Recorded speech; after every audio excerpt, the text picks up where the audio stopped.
It is 4 o'clock on February 1st, 2021. Time certainly does pass. Good afternoon, everyone. We're so happy to have Deborah Dixon here, who is the chaplain of the Conway Police Department. Ms. Dixon, if you'd come forward, please, with the invocation and lead us in the Pledge of Allegiance. We'd be so appreciative.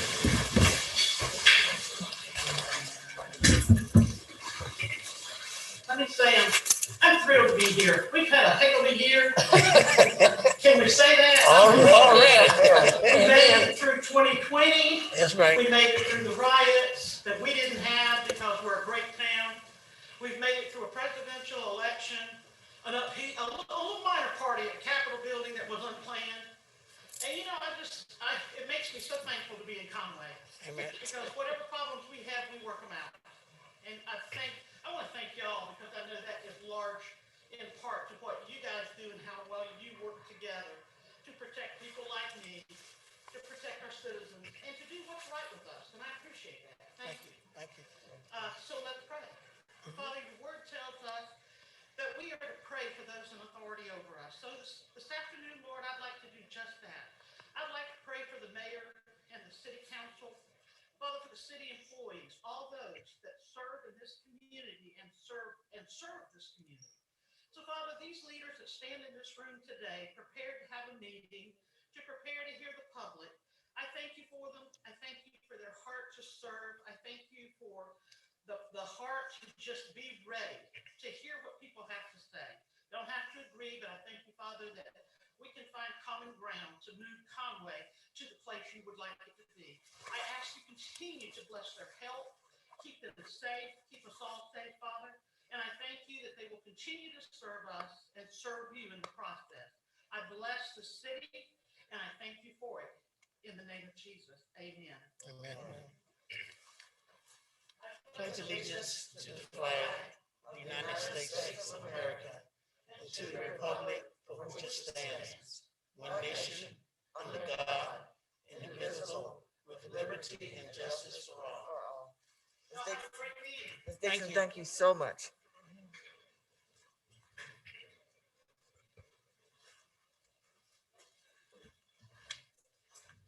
We will first entertain a motion to, I'm going to switch order between the two, between the consent agenda and the regular agenda. I've been made aware that just as an error, we have placed item A under the consent agenda, which actually should be a part of our regular agenda. So if you would, I will move then that we approve the consent agenda with the deletion of item A, and whoever moves to approve the actual agenda, if you would ask that A be included, please. So that is the motion. And Madam Mayor, that A is also a final reading, not public hearing and first reading. Yes, that sir. can be made as part of the motion too. Thank you so much. When we put it on the regular agenda, if the speaker would remember that, please. Is there a second? Second. Okay, we have a second to the first motion. Thank you. We have probably seconded motion several times over to approve the consent agenda with the said change. All in favor with a show of hands, please. Motion carries unanimously. Is there a motion relative to the agenda? Mr. Hyman. Mayor, I would make a motion to approve the agenda with the following change: that item A from the consent agenda be placed on the agenda as a final reading. Thank you, sir. Is there a second? Mr. Goldfinch. I'll second that motion. We have a properly seconded motion to approve also the agenda. All in favor with a show of hands, please. Motion carries unanimously. Thank you so much. Item 5 is public input. Madam Clerk, do you know if there's anyone present, or have you heard from anyone who would have you make a report concerning public input? I have nothing for general input, but I don't know if there's anybody All out right. there. Ms. Round, if you would check for us, please. And June, this would include anybody for the Cultural Road rezoning as well. Yes.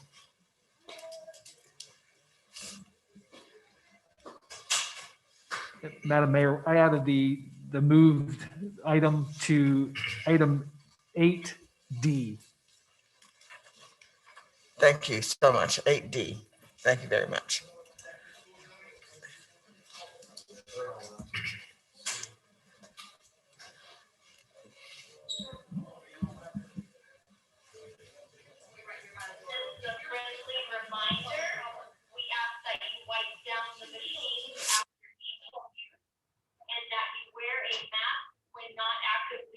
working out. Please maintain a safe neighborhood. Hello, how are you? Very good, thank you. We're so glad you're here. We're I was gonna weigh in on the school potential. absolutely. We'd love to hear from you. Just let me give you a couple of instructions and for everybody, please. We're happy you're here. We'll be happy to hear what it is you have to say to us. Just know that this is not interactive, so unless I just need to guide you somehow, that I'm prepared to do. Schools are actually part of the public hearing later. in the Yes, agenda. yes. So, but for others of you who just want to give input in the general public input, in the general public hearing, just know that you can discuss anything with us except an individual employee. We'd have to do that in a more private setting. You'll have up to 5 minutes to speak. They're monitors, so you can sort of keep up. I will not stop you from finishing a sentence. We're not that strict, but usually we just hear from you and there's really no interaction between us. Thank you so much. So we'll get to that, and there'll be an announcement. So if we would find out if there's anybody who just generally wants to make comments, we'd hear them now. Thank you. I know, Mr. Emmerich, thank you so much. You're welcome.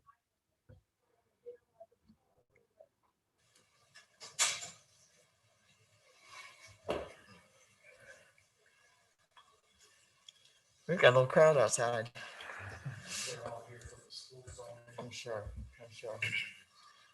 I can imagine what side that's for. Right. There's nobody here. Thank you so much. Is there motion then to close public input? Mr. Goldman? Mayor, I move we close public input. Mr. Hubbard? Properly seconded motion to close public input at this time. All in favor with a show of hands, please. Motion carries unanimously. Now for item 6, special presentation. Item A is a presentation of the 2020 City of Conway Audit Report.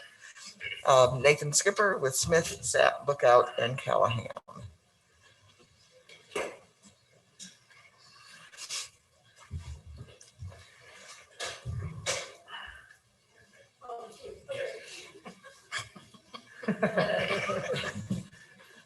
How do you do?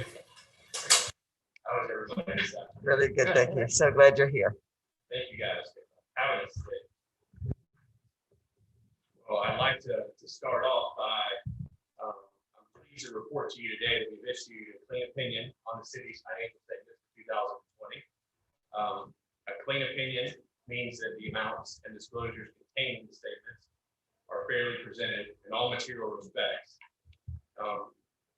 As part of our audit did disclose one material weakness in the city's internal control structure related to financial reporting, related to grant revenue not being recorded as costs were incurred for grants that are cost reimbursement related grants. We have made a recommendation to management for that item, and they have agreed to create a schedule that tracks those expenses so that those revenues can be recognized at the time that the expenses are incurred, which will help facilitate the completion of the grant testing quicker and prevent that from happening in future periods.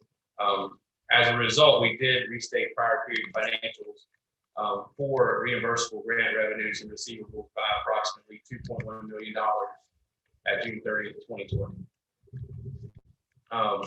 At the same time, and the second one is a change in capitalization policies for capital assets, which is recommended by the GFOA. It was $1,000 before, and we changed it to $5,000, and that is a GFOA recommendation. So it would put the city's financials better in line with what they recommend. So that was a good change that happened as part of this year's audit. And lastly, we noted that certain performance bond liabilities had been satisfied in previous periods and hadn't been relieved from the balance sheet. And we reduced those liabilities in the current year, and that increased your fund balance by approximately $176,000 for some of those old performance liabilities. It was a pleasure working with the city staff, and they were helpful in completing our audit engagement. as a couple of key numbers that I know that we normally talk through. Unassigned fund balance in your general fund increased in 2020 by approximately $1.2 million. And it was mostly related to the grant revenues that I just discussed. Revenues were down in 2020 compared to 2019. There were some offsets, but one of the biggest impacts was the FEMA grant revenue in 19 after the restated amount was higher than it was in 2020. Now there were some other taxes and fees that would have gone back and forth. That was probably a one-off item that the council should be aware of. With that said, I would be happy to address any questions that you may have, and I appreciate your time. Are there any questions or comments? I thank you for your report. And I thank you for those things that you noticed that we needed to correct. I'm happy that the report is clean and that you found these as just errors in practice as opposed to anything else. Absolutely. All right. Anyone else? Well, thank you so much. Thank you, guys. And stay warm. You know that. Thank you. Item B is the Visitor Center fiscal year 2020-2021 mid-year update. It's Hillary Howard.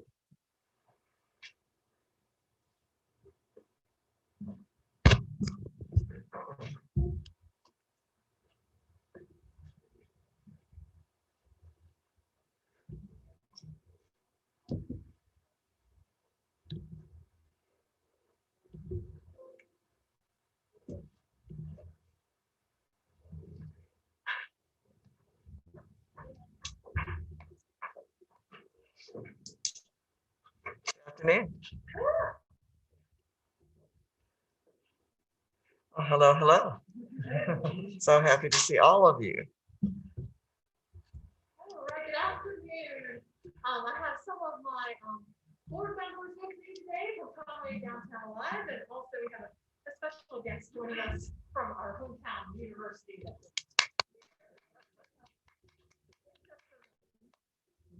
first, we'll talk about a couple other things. Okay. So, thank you so much for the opportunity to update you on the progress of the 2020-2021 Visitor Center contract for services.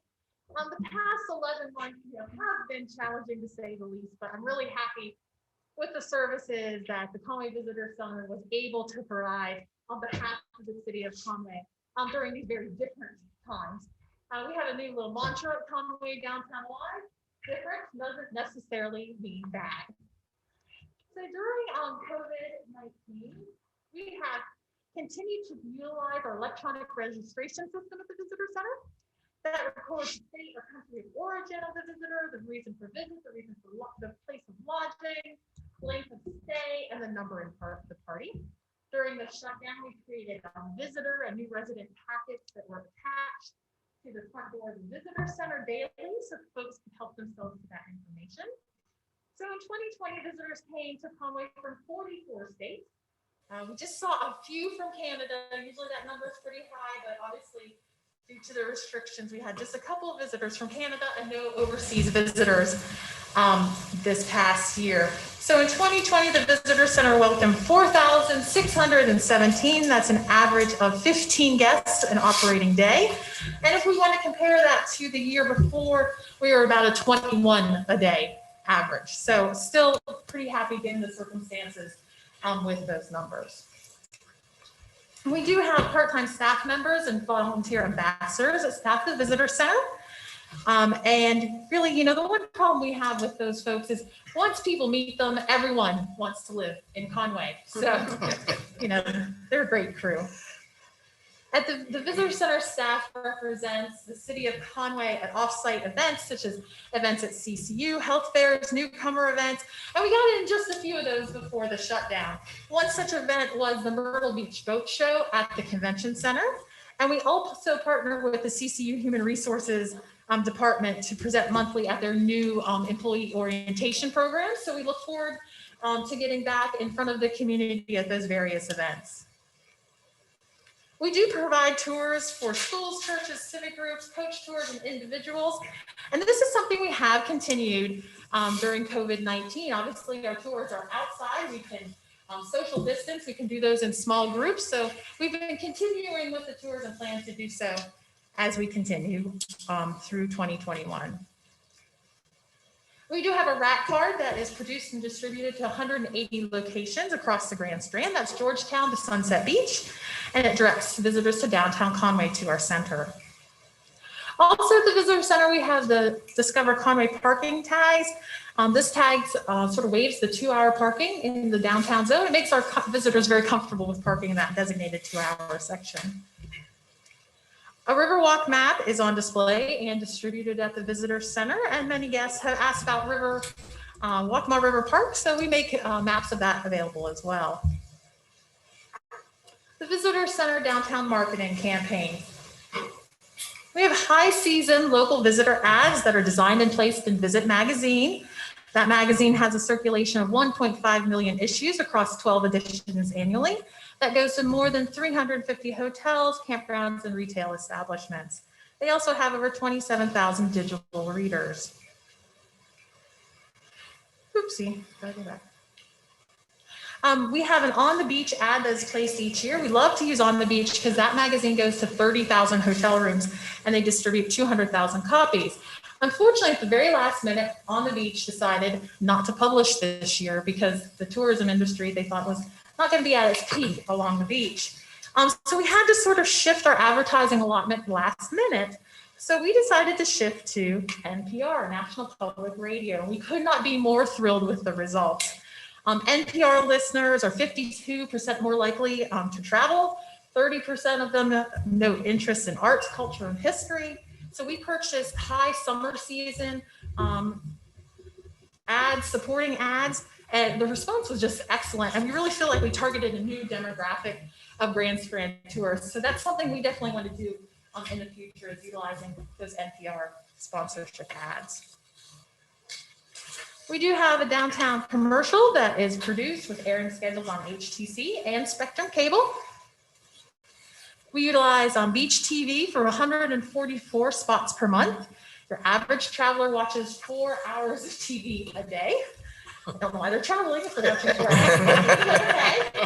And they're 52% more likely, if it's available, to watch a travel channel. We also started last year using digital display ads. And so these are utilized in the designated geofenced area to promote the increased CTR, that's the click-through rate for the City of Conway website. So we're seeing a pretty good return on that. We have a 0.54% CTR. The national average for this type of display ad is 0.50, so we're well within those designated averages. We interface with your City of Conway liaison to utilize billboards that promote the visitor center to really keep that downtown as open, top of mind, especially during the shoulder season.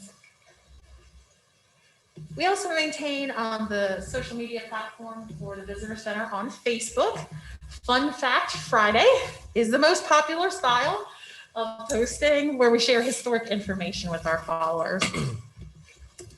Moving on to the 5th and Main building. So 5th and Main in 2019, the city saw 34 rentals in 2019. By March 13th in 2020, you had 33 days already reserved. And then COVID happened. Still not such a bad situation. 13 events were canceled, but we still hosted 20 rentals in that space. And that facility is still under governor's order for the 50% event capacity restriction. So we can only host 49 people in that space. So still hosting 20 events, I think at a 49 person capacity is still a pretty good number. We are seeing those rentals already starting to pick up just in the last couple weeks.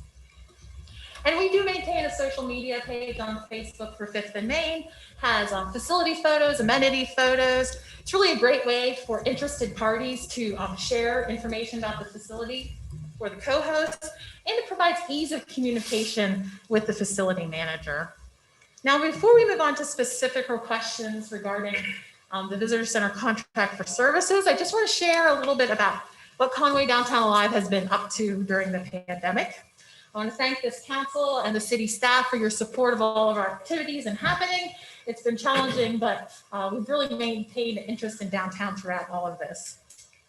Since the March 2020 shutdown, Conway Downtown Live has hosted 23 event days in our community. This really brings people into our independent businesses and thus supports those living and working in our community. We have celebrated 12 new businesses opening in the downtown district since March 2020. That's yielded approximately 59 new jobs downtown. We have encouraged businesses to update their facades and install outdoor dining. Conway Alive has funded $11,000 in facade grants in the past year, including a mural at Papa's, bonfire outdoor seating, Copper's outdoor seating, new awnings at Signature Hair, Carolina Appliance, and numerous sign and lighting awards. In March 2020, Conway Alive secured a local grant for $15,000 in relief assistance to hospitality employees in the downtown district.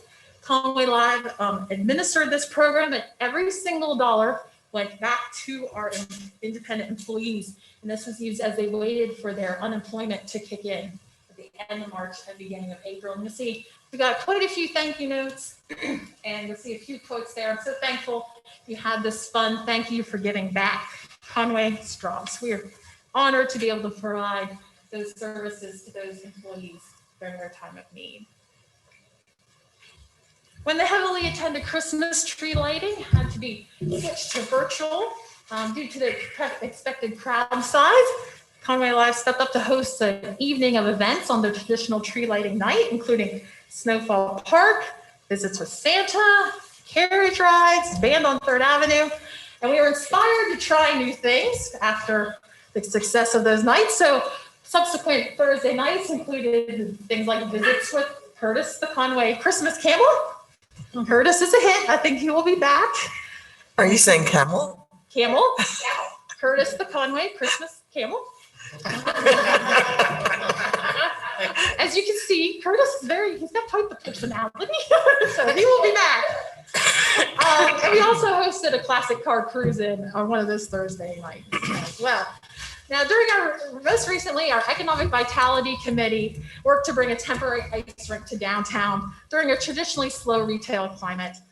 Convincing our board to invest $50,000 for a temporary ice rink was quite a task, but we had been saving for a rainy day, and we really thought that 2020 was shaping up to be a monsoon.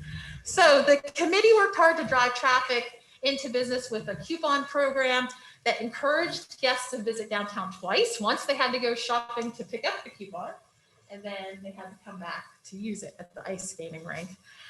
You know, when you're running a downtown organization, not every venture is about return on the monetary investment. And the ice rink was really a case in point, with only a 25% ticket return on that 50 grand investment. However, the return of bringing 4,000 people in January on a cloudy weekend to downtown, that was priceless. So we are, of course, pleased to work with CCU on many different activities. And most recently, we began working with the Visual Arts Department on Teal Alley. And so I have a couple folks from CCU that want to share a few words with you. And then we have a short video on that project as well. Travis? Good afternoon. Thank you, Hillary. I appreciate that. My name is Travis Overton. I work at Coastal Carolina University as Vice President for Executive Initiatives and Chief of Staff. I've been there for 13 years total, and very, very excited most recently to become a part of the Conway Downtown Alive board. Here's why I'm excited. A lot of times when we're in this space and when we're in this time, people are coming to Coastal Carolina and they say, oh, Coastal, that's near Myrtle Beach. Well, here's why I'm excited. Because I get to tell them no, it's seated in Conway, South Carolina. So if you were watching any of the football games or anything that was out there, Coastal Carolina was very, very clear to make certain that people knew where we are located. That is really important to us. And my opportunity as serving as part of this board and part of this advisory board has been to make sure that we drive that home. And one of the ways that we want to make sure to drive that home is take the opportunity today. I was meeting with the president, who of course I work for as his chief of staff.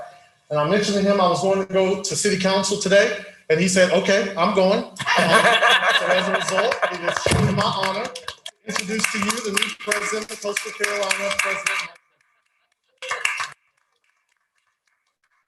I wasn't quite that forthright. I'll be invited to a city council meeting, but Madam Mayor, I am honored to be here today. And to all of you, thank you so much for your warm welcome. I'm out of isolation and feeling so much better. And I have to embarrass the mayor in front of her, but one of the nicest notes I got was from her. And I thank you so much for how kind you've been to my family and to me. When I had a chance to come to Conway during the process of interviewing, I thought, this is a beautiful town. Made even more beautiful by the incredibly warm people here. When I met the mayor, I think it was back in October, the football team was starting to kind of reach its apex. And next thing you know, college game day comes to town. As Travis said, y'all remember watching it. They said, we're coming to you live from Conway, South Carolina. And to see how the banners were all over downtown, and the Chanticleer was proudly painted on the road surface. We are, as the university goes, so goes the city, and vice versa. And I want you to know, as the new president, I understand how vital this relationship is. It starts with my office. It starts with our faculty, staff, and students being proud partners, being part of the community. And I just want to tell you today how delighted we are to be part of Conway, as evidenced by, you'll see now, this mural project, which I'm really excited about. But thank you so much for your warm welcome, and go Chants. So glad you're better, Dr. Benson. I heard Dr. Benson somewhere. So if you take a quick look at the video that you have in front of you, we are incredibly excited to see our students working and creating Teal Alley. But here's also our challenge to folks in Conway. On Teal Tuesdays, our hope is that people will be in Conway on Teal Alley, taking pictures and posting them on social media. So if you'll take a look at the creation of the Teal Alley with Conway Downtown Alive.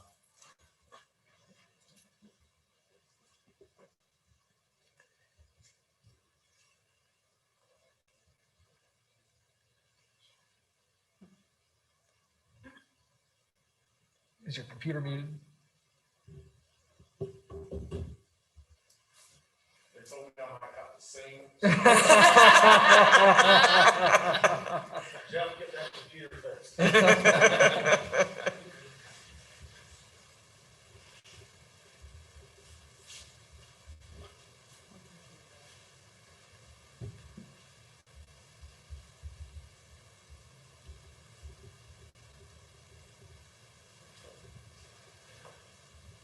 You may sing while we wait. But while that is coming up, it is important to show that our students did come down and meet and begin the project and meet with the individuals both in Conway to be able to look at it. And again, we're very, very excited about this because we want to make sure that both entities, both Coastal Carolina as well as Conway, are seen as a strong relationship in this regard. So we want to make sure that at one point in time, I hear sound. It's light, so that's like.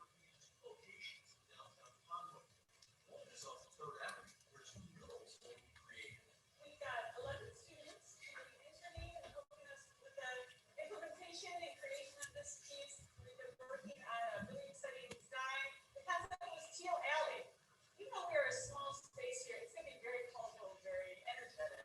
This is my first time doing a mural ever. So it's gonna be awesome to see the transforming.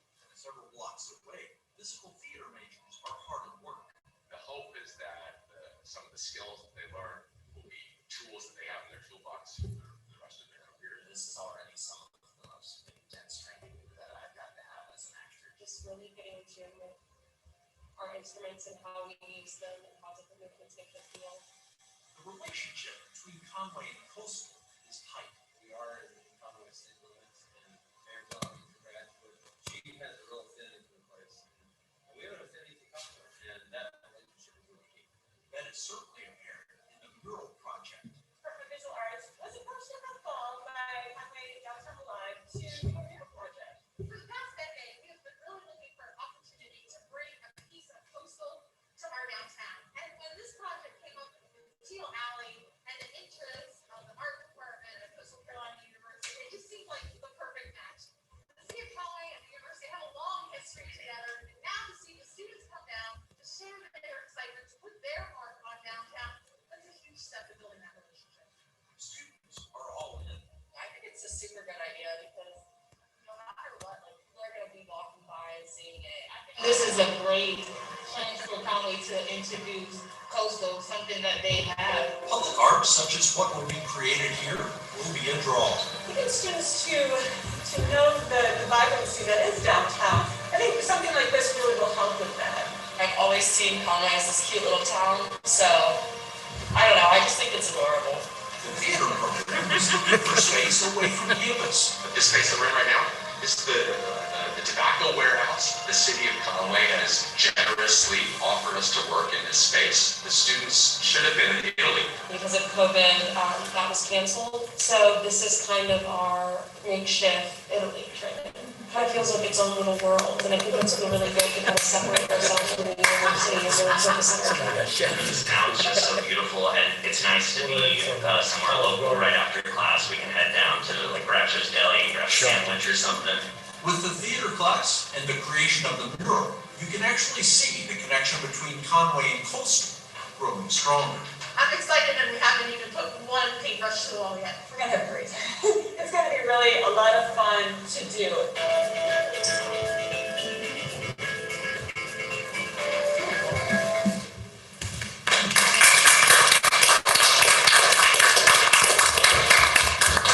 So thank you, Coastal, so much. We always enjoy partnering with your university and of course with the city of Conway as well. So as I said at the beginning, we have a new mantra at Conway Downtown Alive. Different doesn't necessarily mean bad. Over the past year, we've been forced to see the world through a different lens, and when we work together, we can all accomplish great things. It's a privilege of Conway Downtown Alive to serve our city, our businesses, our residents, our guests, and we work to create and sustain an interest in the downtown and make our downtown a place where everyone wants to be. Happy to answer any questions you might have. Thank you so much. Mr. Hubbard. Why didn't we see you climbing that scaffold? Right back at you. I got a pretty good excuse. Mr. Hyman, then Mr. Goldfinch. Okay, Mr. Goldfinch. Hillary, great job, all of you. Thank you for being here.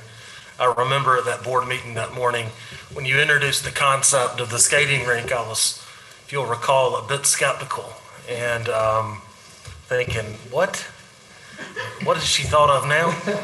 And I appreciate that vision, your vision, the board's vision, the relationship that the city has with Conway Downtown Alive, because, and you said it earlier, it's not always about a return. It's not always about raising money. That's a quality of life piece. And, you know, for me to take my two little boys down there and let them skin their legs up and have fun, that's why people want to live here. And so thank you. Thank you for having that vision and putting it to work and everything you do for that matter.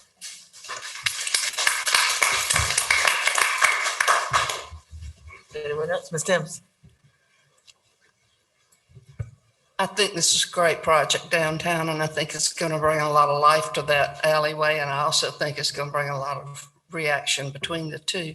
But I also want to tell our new president that this is not our first project downtown. You'll have to take a tour of the Conway critters that your sculpture department put out for us. And he's met a few of them. And we want to do some more. So. Anyone else? I'd just like to say thank you very much for everything you're doing. Nice meeting you too. Hillary, we've come to recognize who you are and what you are to our community, and thank you again. I'd just like to take a moment to say to the representatives of Coastal Carolina University how important it is to us that that partnership be real, and we certainly sense it as we never have before. So we're certainly headed in a real good, firm future, and I certainly look forward to being a part of it with you. So thank you so much for bringing Coastal to downtown, and thank you, Hillary, for making some of that so possible and so easy. And to all the board members, your insight, your work, your commitment to what's good and getting better in downtown Conway. Thank you all. Thank you. Have a good afternoon. Stay warm and stay safe.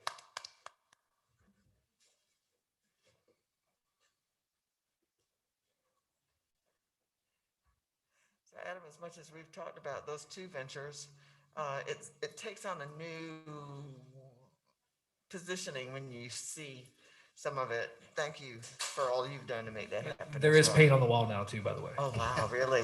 Awesome. We'll have to watch that continue. We'll move on now to item 6C, a presentation of the Tree City Award. Ms. Lois Edwards must be here.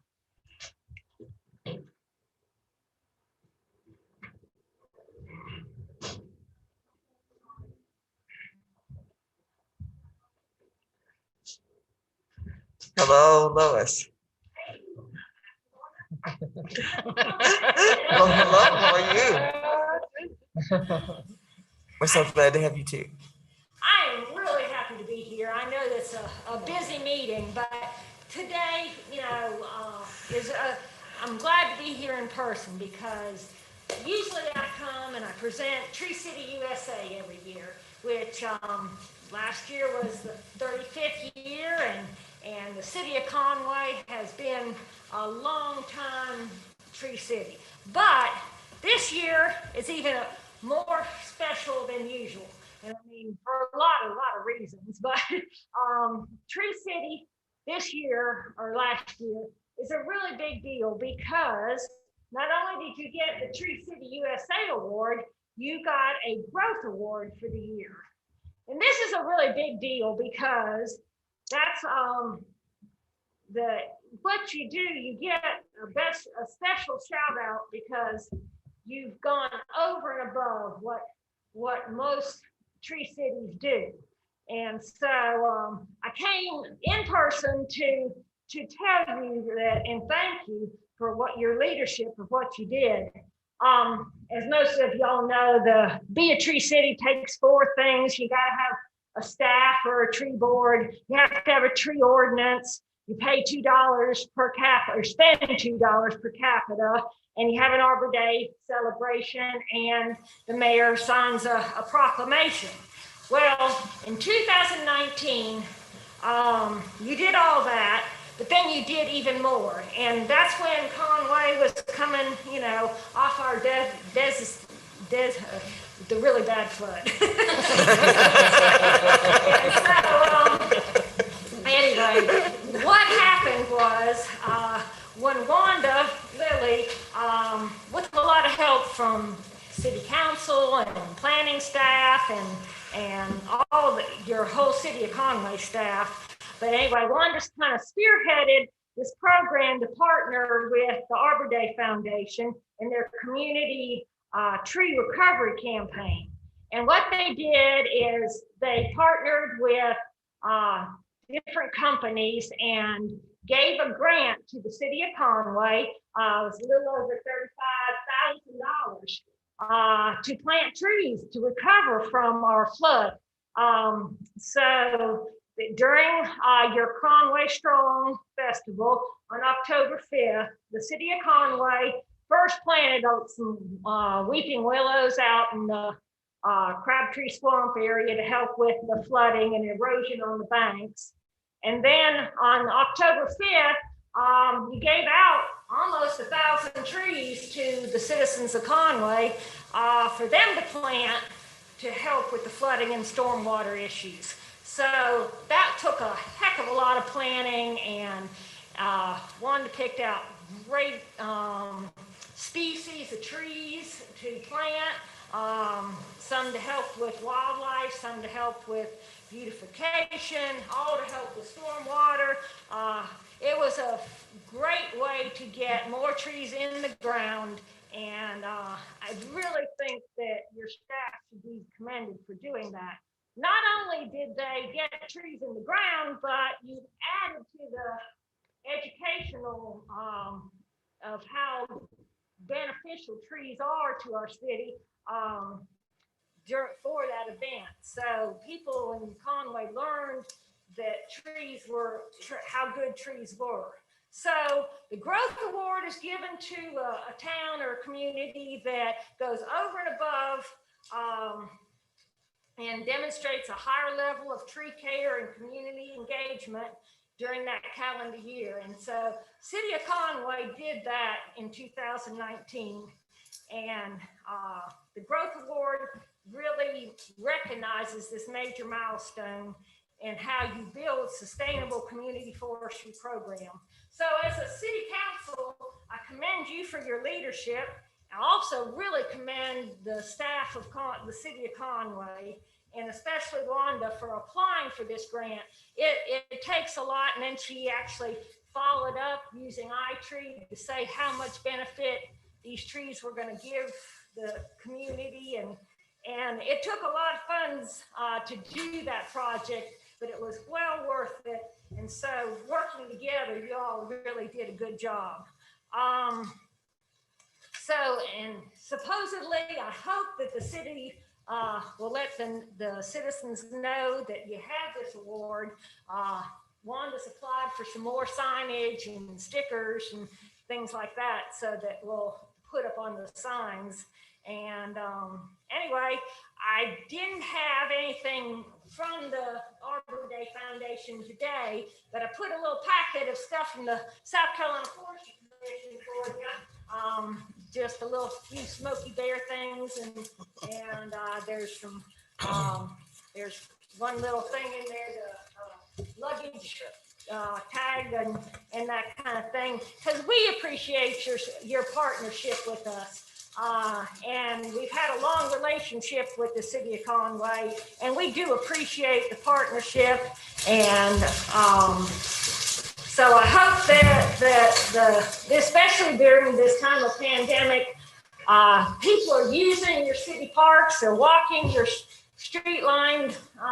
your tree-lined streets and the greenways. So you're really providing for the citizens, and especially during this time. So I congratulate you and hope that we'll continue to be Tree City. And like I say, congratulations on all the hard work that you did, and especially to get this growth award.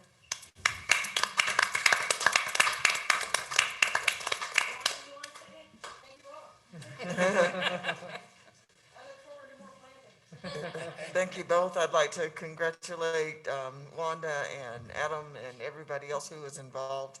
I think we were pretty well convinced that 1,000 trees would make an appreciable difference, and I believe that they've already begun. So thank you for your insight and work, and we're happy to do what we do.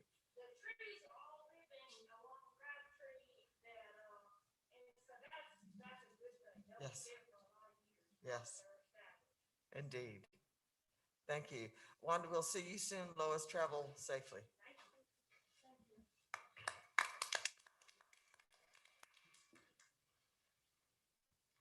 Item 7 is public hearing and first reading of an ordinance to annex approximately 4.25 acres of property located at the corner of Cox Ferry Road and Highway 501, TMS 151-0001007, and request to rezone from Horry County Highway Commercial to City of Conway Highway Commercial. Ms. Hyman.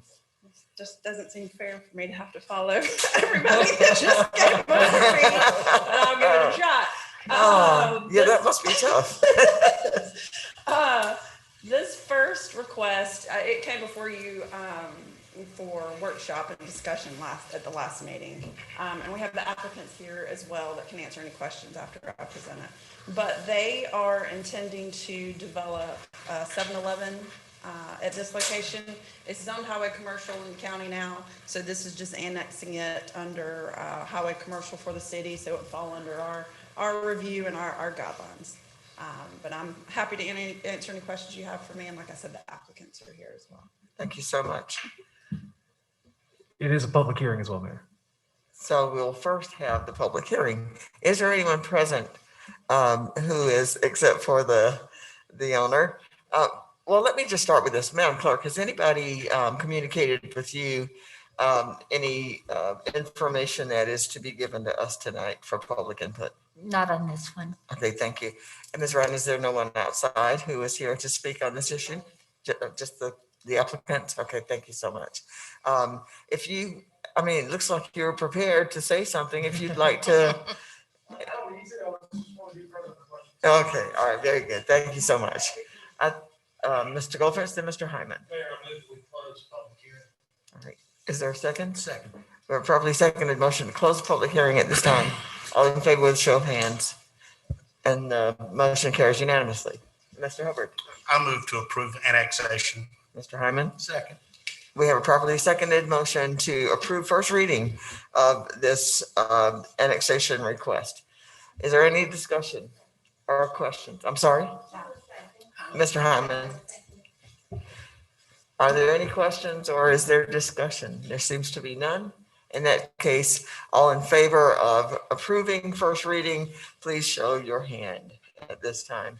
And the motion carries unanimously. So you've just got one more round to go. Thank you. Best wishes. Be safe. Item B is public hearing and first reading of an ordinance to rezone 6 parcels totaling approximately 3/4 of an acre of property located along Spivey Alley and Church Street, PIN 36803040079, 36803040083, 36803040084, 36803040087, 36803040088, and 36803040089 from City of Conway, low to medium density residential to highway commercial. Ms. Hyman. Yes, and this is another that was discussed at the last meeting. The request is to rezone these parcels from R1 to highway commercial in order to combine it with the already zoned highway commercial frontage along Highway 501. I know the applicant, Jamie McLean, is here also and can answer some of your more specific questions. And I know Councilman Hubbard at the last meeting, you had asked about those non-conforming lots, what the sizes were. They're around 50 by 60-ish. They are not conforming to the existing zoning district of R1. And in addition, I know I mentioned last time that they are fronting on a road, which is what we call a paper road, which means it's shown and it's platted out, but it's not actually built. The right of way for that is only 16 feet, which we would require a 50-foot right of way. So I just want y'all to be aware of those facts and a little bit of clarification from the last meeting from some of your questions. But the applicant's here also and can answer any more specific questions as well. But if y'all have anything else for me, just let me know. Okay, we will. Since we're entertaining the public hearing first, I'm going to hear from the ladies. I think they're all ladies who've come in to speak just because they're having to stand and there are all these issues about spacing and all. We are happy that you're here and are ready to hear from you individually or as a group. Just make note that you'll get 5 minutes to speak. And Miss Elizabeth, is that gonna work for you? And just to help you keep up with your time, you'll see this monitor now. You know, we follow it. If you're in the middle of a thought or in the middle of a sentence, I certainly won't stop you.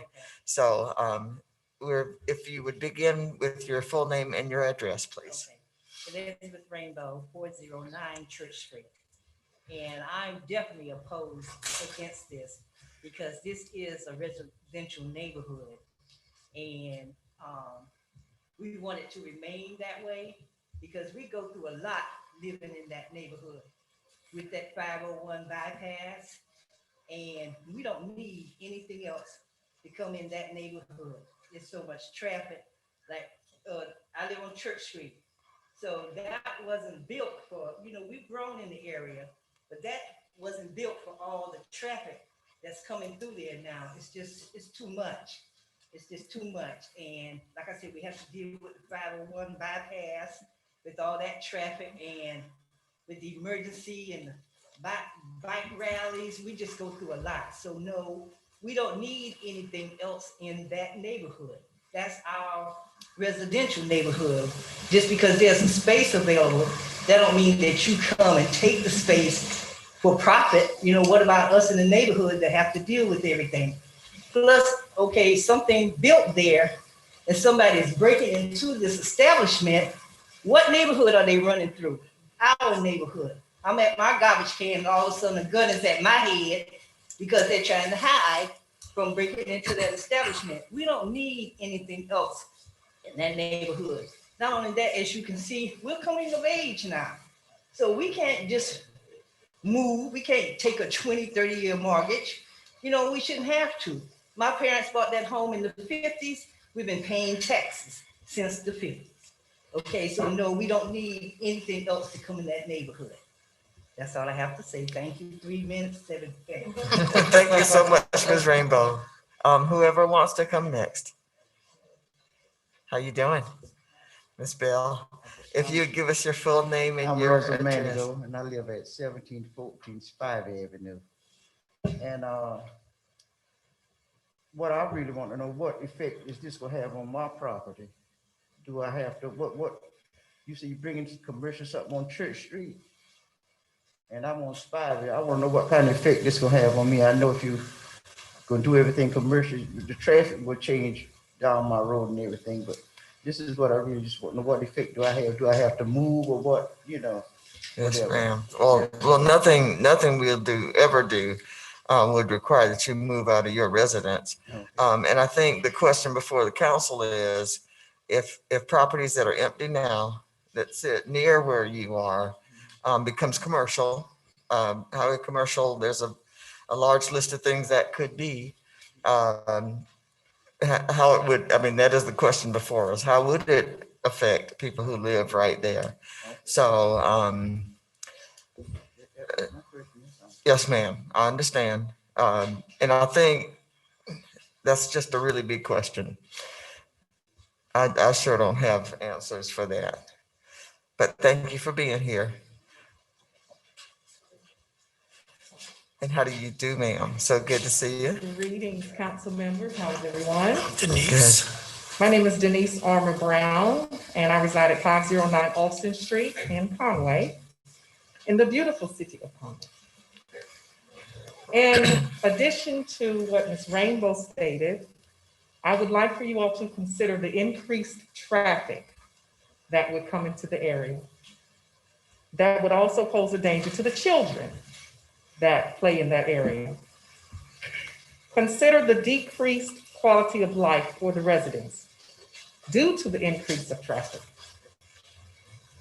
As Ms. Rainbow stated, that brings more individuals in, it opens the door to more crime. And if they were running away, where would they go? To our neighborhood. That area is known for unexpected turns. There's 5 different ways that you could turn when you get to that intersection. This business would add an additional decision to be made. Do I go here? 6 different decisions to be made at that intersection. We chose Conway, Spivey Alley, this residential area, because it's comfortable, it's not commercial, and that's why we purchased property, and that's why we live there. And we ask you to oppose the rezoning of the 6 parcels totaling approximately 7,400 of an acre located along Spivey Alley and Church Street. Thank you. Thank you, ma'am.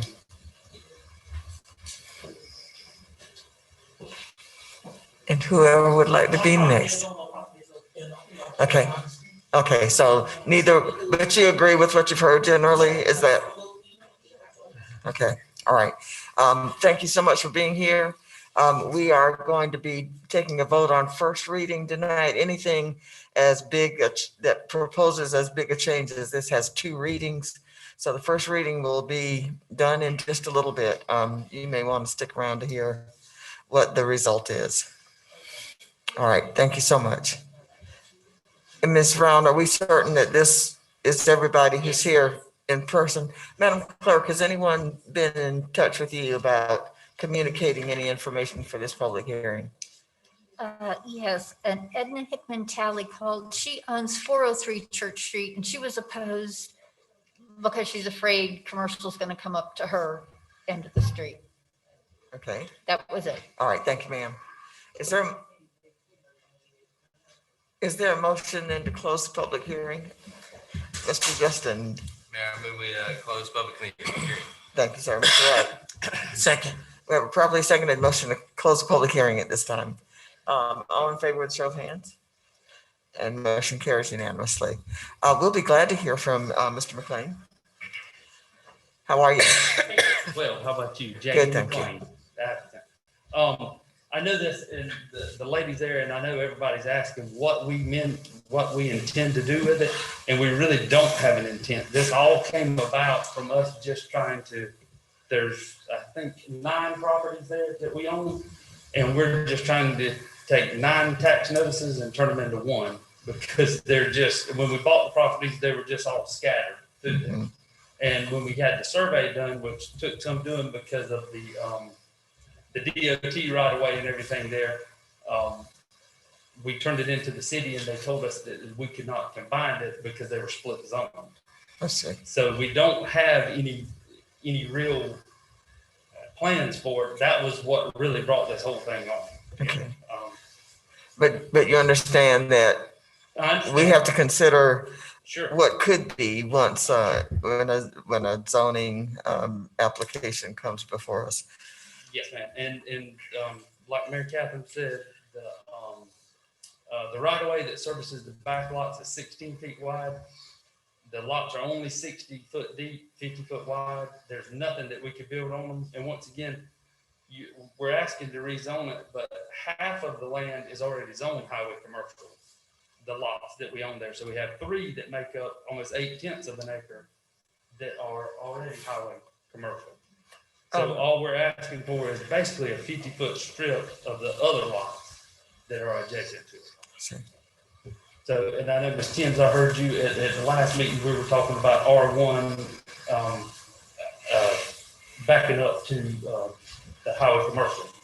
So that, but it is already zoned that way, and we didn't ask for it to be zoned that way. That's just the way it was. I understand. All right, sir. Thank you. Any questions for Mr. McLean?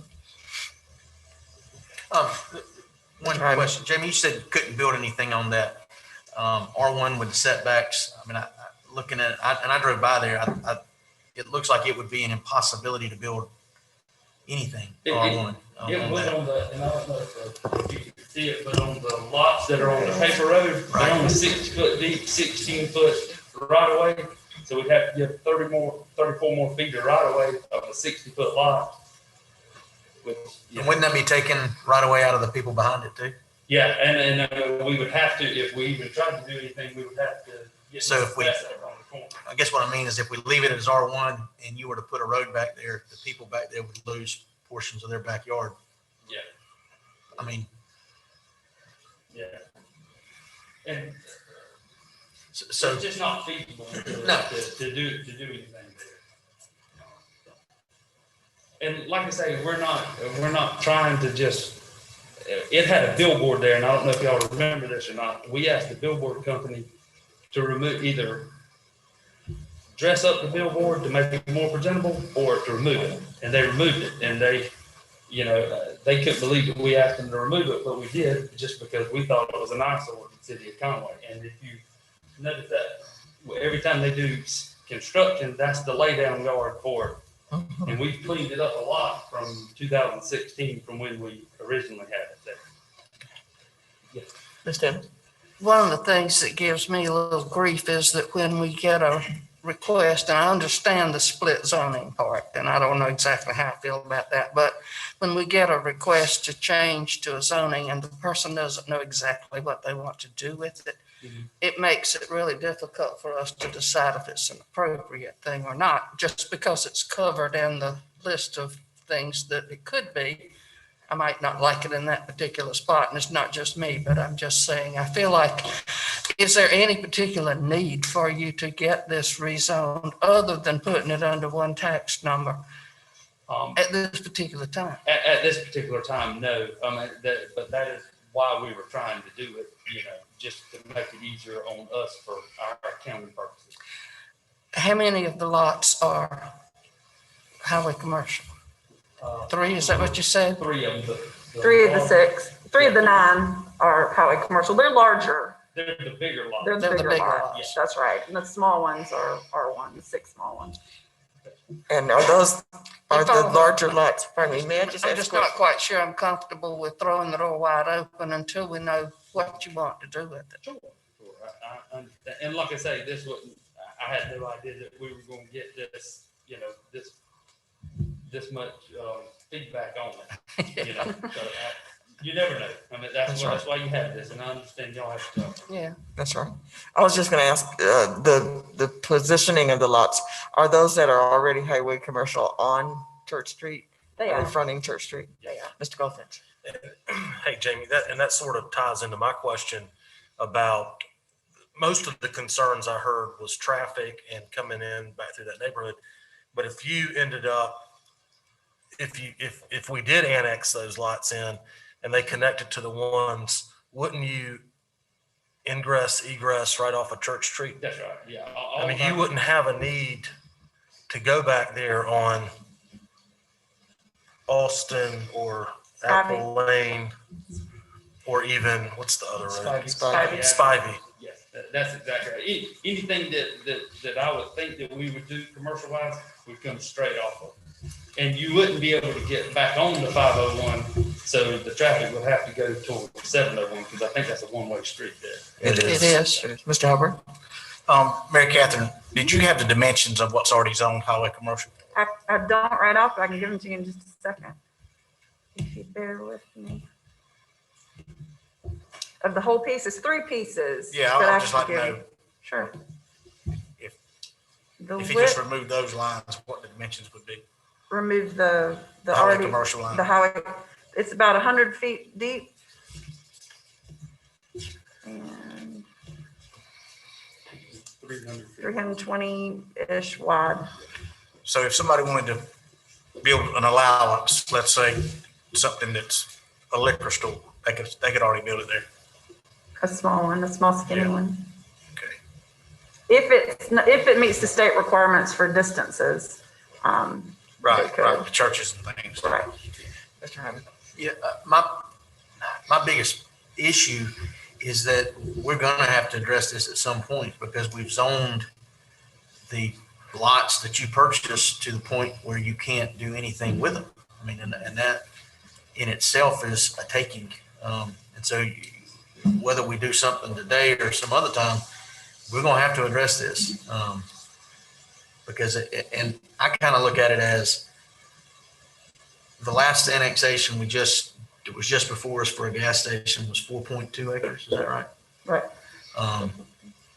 In order to do something and I would imagine that 7-Eleven is going to be a nice gas station, but my point is in order to do something other than a small liquor store or something like that, you're going to need more space. I mean, I know you don't know what you want to do, but my assumption is the more property there to do it with, probably the better product. That's exactly right. They're 100 feet deep, and I think the buffer to R1, Mary Catherine, is 15. It's 15 feet. There'd be a required landscape buffer between the highway commercial and the R1 of 15 feet. So really of the 50-foot lot that we're talking about, 15 feet of that's going to either remain undisturbed or have a buffer would that be a buffer with the fence and everything? You could require it. If you keep the landscape buffer, the natural buffer that's already there, you could do that at 25 feet and just keep what's there. But if you take down and start over, it'd be 15 feet. And a fence wouldn't be required, but you could install one. Yeah. I'm less concerned about whether it's now or another day that. Finish your thought, sorry. Oh, that's okay. That's okay. Just want to be I may want to hear from you first. But I am generally not just for this community, but for any tight-fitting, long-standing, or maybe not so long-standing residential community, that highway commercial is such a big step from residential. What you do with it, I mean, initially, Mr. McLean could last for 10 years and it could last for 1. And it is the least restrictive zoning that there is. And to push that up in the front yards of all these people, I just think it's wrong. I can't see, for that reason, approving your request. But I certainly understand why you would want it to go another way. I just feel the need to say aloud why I could never support it. Mr. Emmert. Since I was planning director in February of 2015, these Apple Lane lots have come up multiple times. In fact, it was one of the first things that I addressed when I came on board. People trying to develop those lots, they would buy them at tax sale, they would buy them distressed properties. And it's been mentioned, but I want to make sure it's clear that these lots, as they sit, cannot and will never be developed. They will sit like this for eternity unless something happens to trigger them to be developed. They are, because of our requirements to build a road there, number one, financially, it makes no sense to ever build a road to get to these lots to develop them. And number two, like it was pointed out here, the amount of right-of-way space it would take up on these lots would eat up the lot to the point where you couldn't fit a house and meet setbacks. So either we are comfortable with the way they sit now and the way they look now for eternity, or we need to do something with them at some point. And that doesn't necessarily speak to whether this is the right thing. I just want to make sure it's clear that what we see now on Apple Lane is what we will always have, unless at some point it is combined with lots in front of it. Ms. Timms? I'm trying to go back and piggyback on something that we talked about a long time ago, and I might be getting this not quite as accurate as I wish I could. But we've talked about that corner a lot, not just this portion of it, but on the other side and where the car dealer is and all that. And I think that there are going to be long-range plans, maybe not the city, maybe more the state, I don't know. But I just feel like that change is coming to this corner. And I'm not sure I want us to just build it up more with highway commercial until we know what that changes. We talked about it being a garden spot. Well, I know not from you, I don't mean that, but taking down the billboard was a huge plus for me. I just feel like visually, we don't know what this corner is going to look like. You don't either. And we're not on the corner. No, I know where you Right. are. Yeah, Okay. I know where you are, but you're at the corner. At the corner, yes, ma'am. And if you're coming off the bridge, they see you. Yes, that's exactly right. And that's been my problem for a long time. It's such a bad visual coming into Conway, and I would like that could be something different. Yeah, and you can see the billboard there. Sure. There was nothing but 4 light poles. Yeah. Yeah, I was appreciative when that went. And there's a lot more I'd be appreciative of if it would go too. Not on your property, but surrounding. I just feel like this is premature. I mean, I don't think we know what this corner can be eventually. We've talked about a lot of things with that bridge, and the Waccamaw has talked about doing some more visual stuff with that bridge. We'd landscape the fool out of that bridge, and then the surrounding area doesn't match. So I'm hesitant for the residents as well, but as much as for that, I'm not sure Conway knows what it needs there. Yeah. And you could be a part of that. I don't mean that, I mean, it's your property, it's not ours, but other places around could be involved too. But I think I agree with Mr. Emmerich, and unless, unless something's done and it's rezoned, it's always just going to be like that. If I'm reading the ones of us that are questioning this correct, it's the jump from residential to highway commercial that's giving me grief. Anyone else? Question. Yes. I'm trying to understand this paper road. I'm looking at a map here, and so where would this road go? I'm confused. If you put the aerial back up, Gene.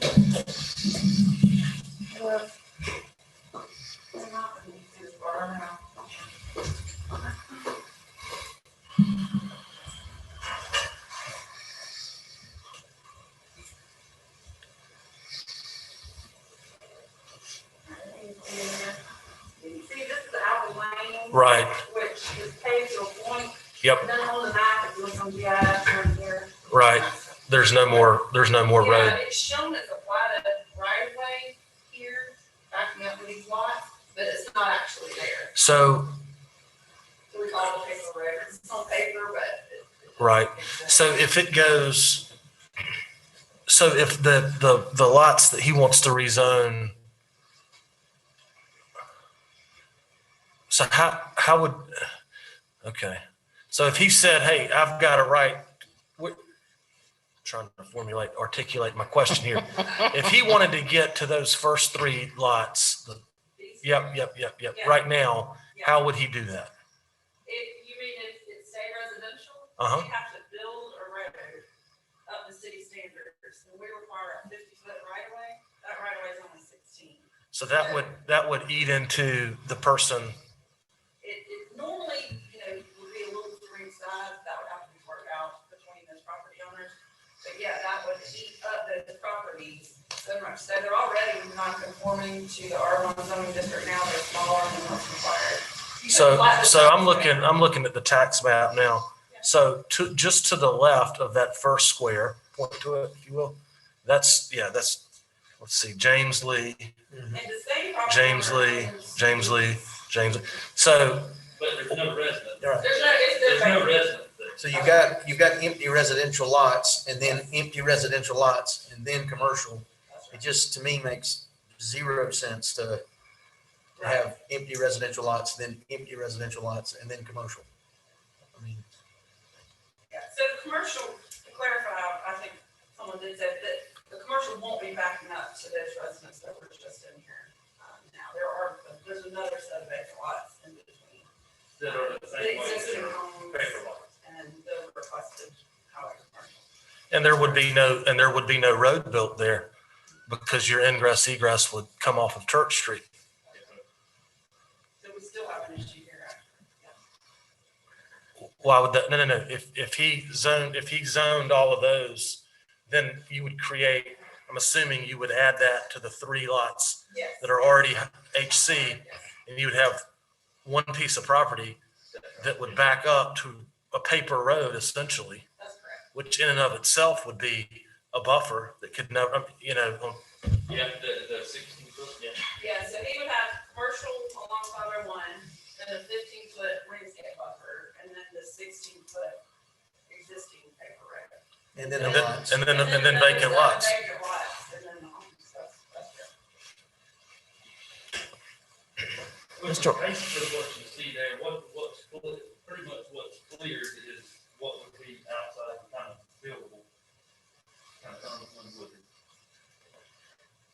Even though part of it is on those back lots. So in theory, if we turn you down, what's from demanding the city build that road and just building residences on your HC and having even more traffic in the neighborhood because now there will be a road that never would ever otherwise exist. Yeah. Nothing. Mr. Hyman, Just merit motion, at appropriate time, I've got a motion. Mr. White. I was gonna make a motion as well. Okay. Mr. Hyman's hand's been up the longest. I guess I'll have his motion first. Mayor, I'm making a motion that we approve the annexation request. Or rezoning request, excuse me. All right, sir. Is there a second? We have a properly seconded motion to approve the rezoning request. Here's a chance for anybody who didn't get a chance to speak. Are there other questions or comments before we take a vote? Apparently not. I think we'll just ask each member individually. Mr. Jordan, what is your vote? I approve. Mr. White? Disapprove. Ms. Timms? I do not approve. Nor do I. Mr. Hubbard? Approve. Mr. Goldfinch? Approve. And Mr. Hyman? Approve. First reading passes with a vote of 4-3. Thank you so much. We'll move forward. Next item is item C, public hearing and first reading of an ordinance to rezone 5 parcels totaling approximately 74 acres of property located at 108 North Clemson Circle, PIN 32500000036, 1101 Snow Hill Drive, PIN 33800000029, 1104 Elm Street, PIN 33813010045, 1620 Sherwood Drive, PIN 338-00000023, and 1808 Rue Street, PIN 368-000000002. From City of Conway, low to medium density residential to institutional. Ms. Hyman. Yes, this was the request that came before council at the last workshop from Horry County Schools to rezone some of their schools that are located within the city limits from R1 to IN institutional. Conway High School and South Conway are already zoned institutional. And this request came forward because the school, Horry County Schools, is looking to add digital signage at many of their schools across the county. And they were reading into Conway's ordinance to see what they could do in the city of Conway in regards to that, and realized that it wasn't allowed with the R1, but with the institutional it was. The future land use map identifies these parcels as institutional because they are education facilities. I know there has been some concerns from citizens, I think some are in here with us now, about this change of use and what may happen down the road for future uses. We also have Ara Hines with Horry County Schools here with us tonight to answer any specific questions. Okay. And the person with the school district's name is Ara Hines? Ara, Ara, A-R-A, Hines, H-E-I-N-Z. All right, thank you so much. Thank you. So we are now entertaining a public hearing on this item. And I assume that each of you is here to speak either for or against. We have others in the hallway. I have been waiting because they're. I see. So you're the first four. In any order, I just need to remind you that this will not be interactive. We'll just hear from you, and you have up to 5 minutes to tell us what you think about this particular issue. Okay, thank you, Mayor and Council. And if you would please start with your name and address. My name is Mary Childress, and I live at 1201 Laurel Street, right across from Conway Middle School. Before we get started, I just want to understand that this is the first reading and there's going to be a second reading for this. That's correct, I believe. Okay. And, Yes. And there's no way we could table this until could we put off the first reading until we can kind of group, or this will be the first reading? I think this will be the first reading. It's been advertised for some period of time, and I believe that every community and every grouping has the same kind of opportunity to get their heads together to present something. But I think you'll be as effective as anything that might happen, just in terms of better organizing a group of people. Okay.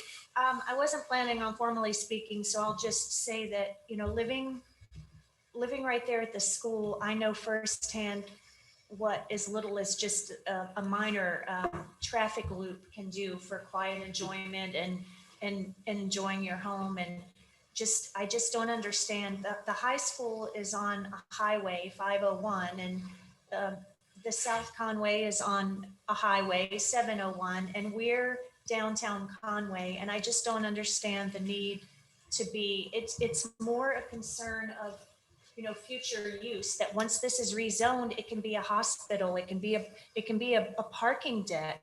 And, there's concerns with other things that are kind of, which I won't get off topic.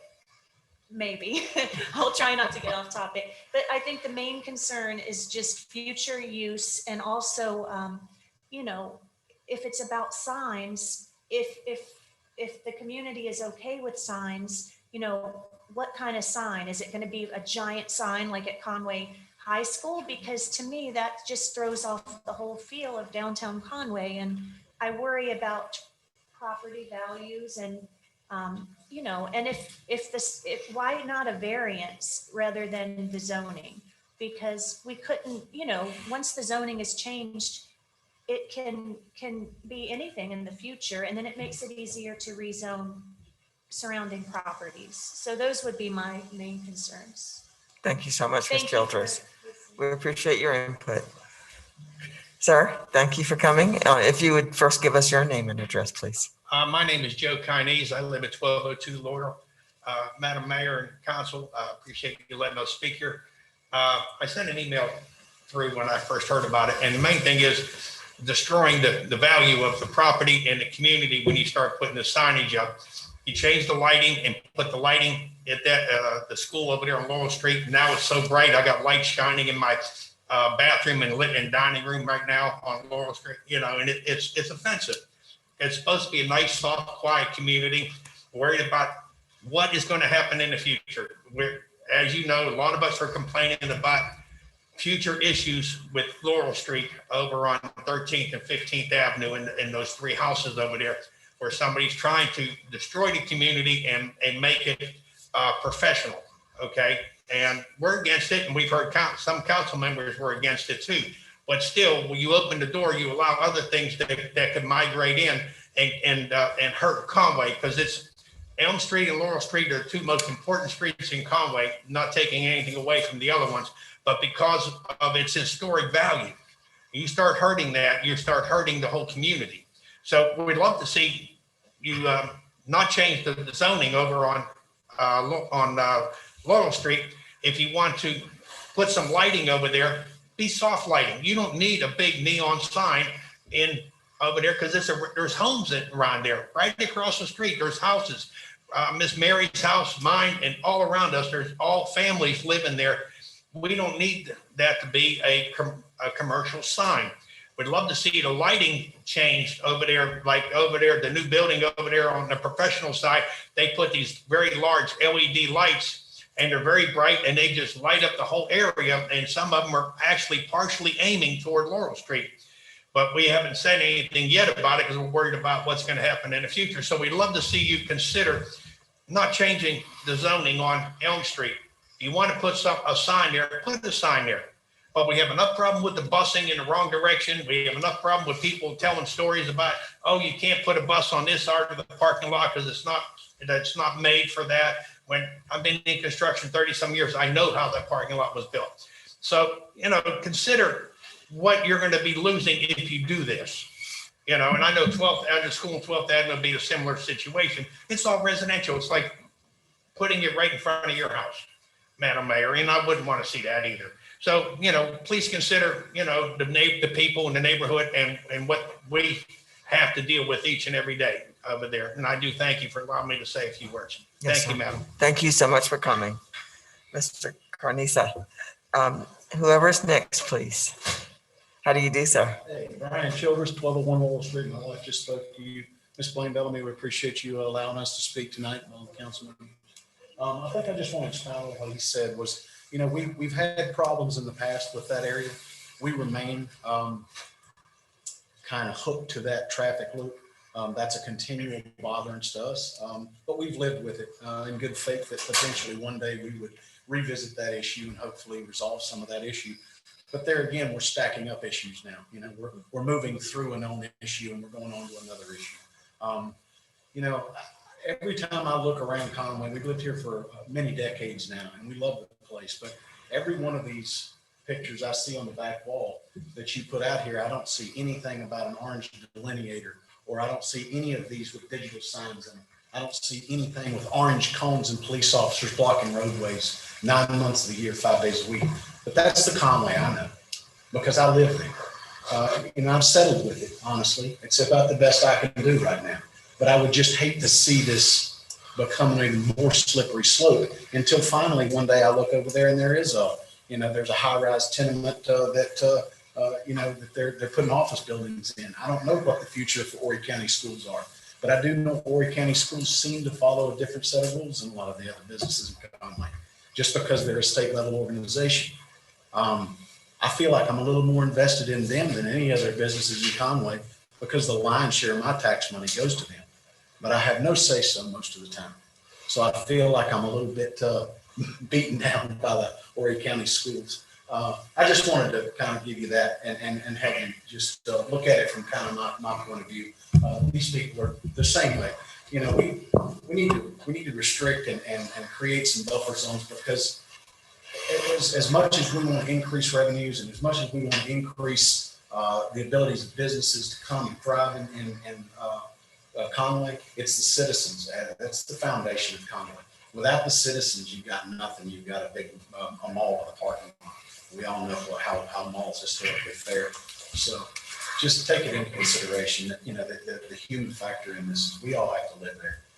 I know the school has to continue educating and it has to function as close to flawlessly as it can, but I don't know if we need to create other issues on top of the ones that already exist. Thank you. Thank you, Mr. Childress.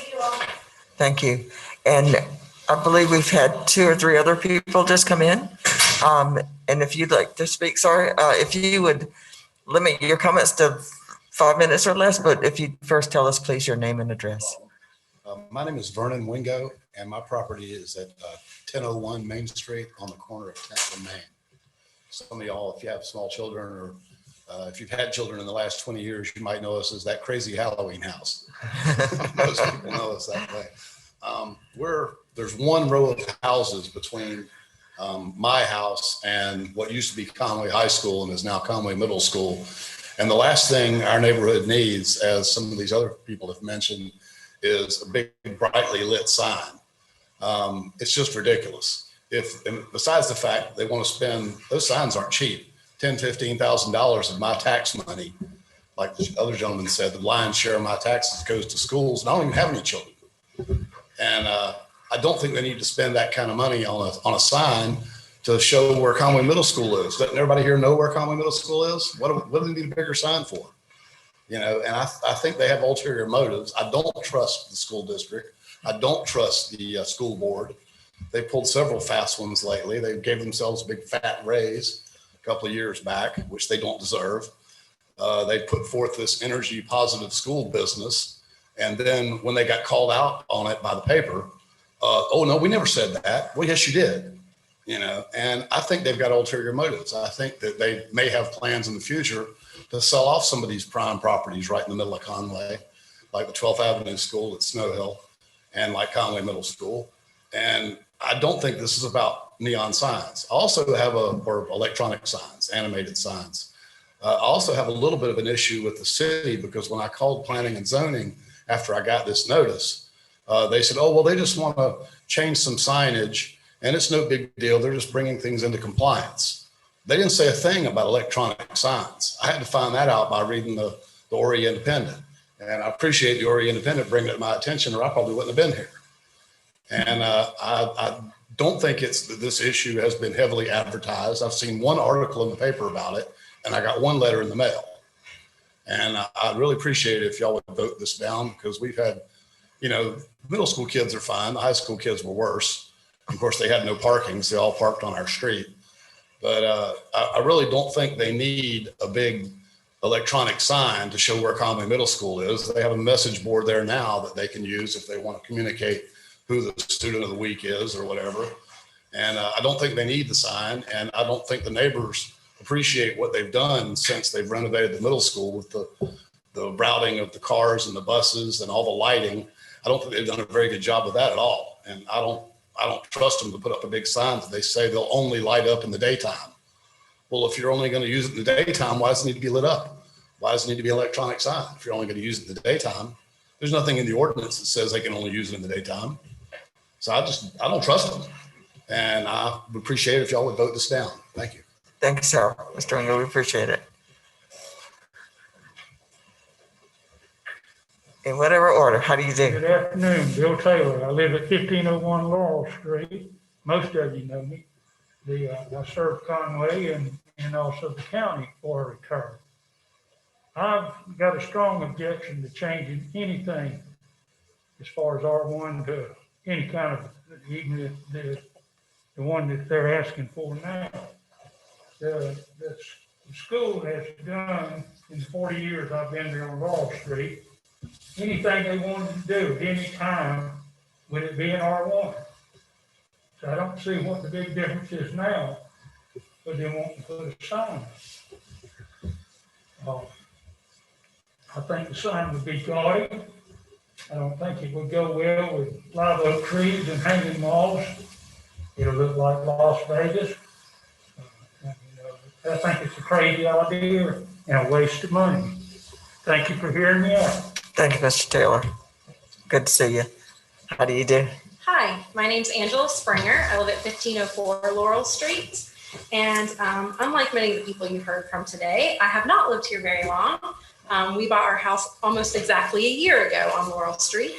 And a couple of things I want you to know about me is that my husband and I sunk our entire nest egg into this beautiful old house built in the 1930s in Conway, South Carolina, in this adorable town that I came down here and fell in love with. And why did I fall in love with it? And why did I buy a house on Laurel Street? Because of the adorable downtown. The oak trees that you guys preserve and all of the great lengths you guys have gone to protect the historic nature of this town. Imagine my shock and surprise after living here for less than a year, and all of a sudden I feel like everything on my street wants to be rezoned. And I'm like, why did I sink my nest egg on this beautiful downtown area if you guys are gonna destroy it? And there's the 3 houses in question that are literally right next to the house I bought behind the eye clinic that wants to expand and build another 3-story building and another parking lot, not to mention the water issues that it's gonna cause because my yard already sits in water most of the year. I don't need another parking lot next to my house to give me more runoff into my yard. So that's an issue. But the school thing, and my son goes to Conway Middle School. So again, I'm in a different, demographic than many of the voices that you've heard here. But let me tell you, they email, they text, and they phone call me constantly. Trust me, they get their message out and they don't need a neon sign to do it. I promise you. I can't tell you how many texts, emails, and phone calls I can get from Conway Middle School in a week. The parents don't need an LED sign to tell them anything. Trust me. So if they want a sign, I think it definitely needs to keep within the historic nature of the town, right? That's the whole point of keeping Conway, Conway. I mean, that's what we're known for, right?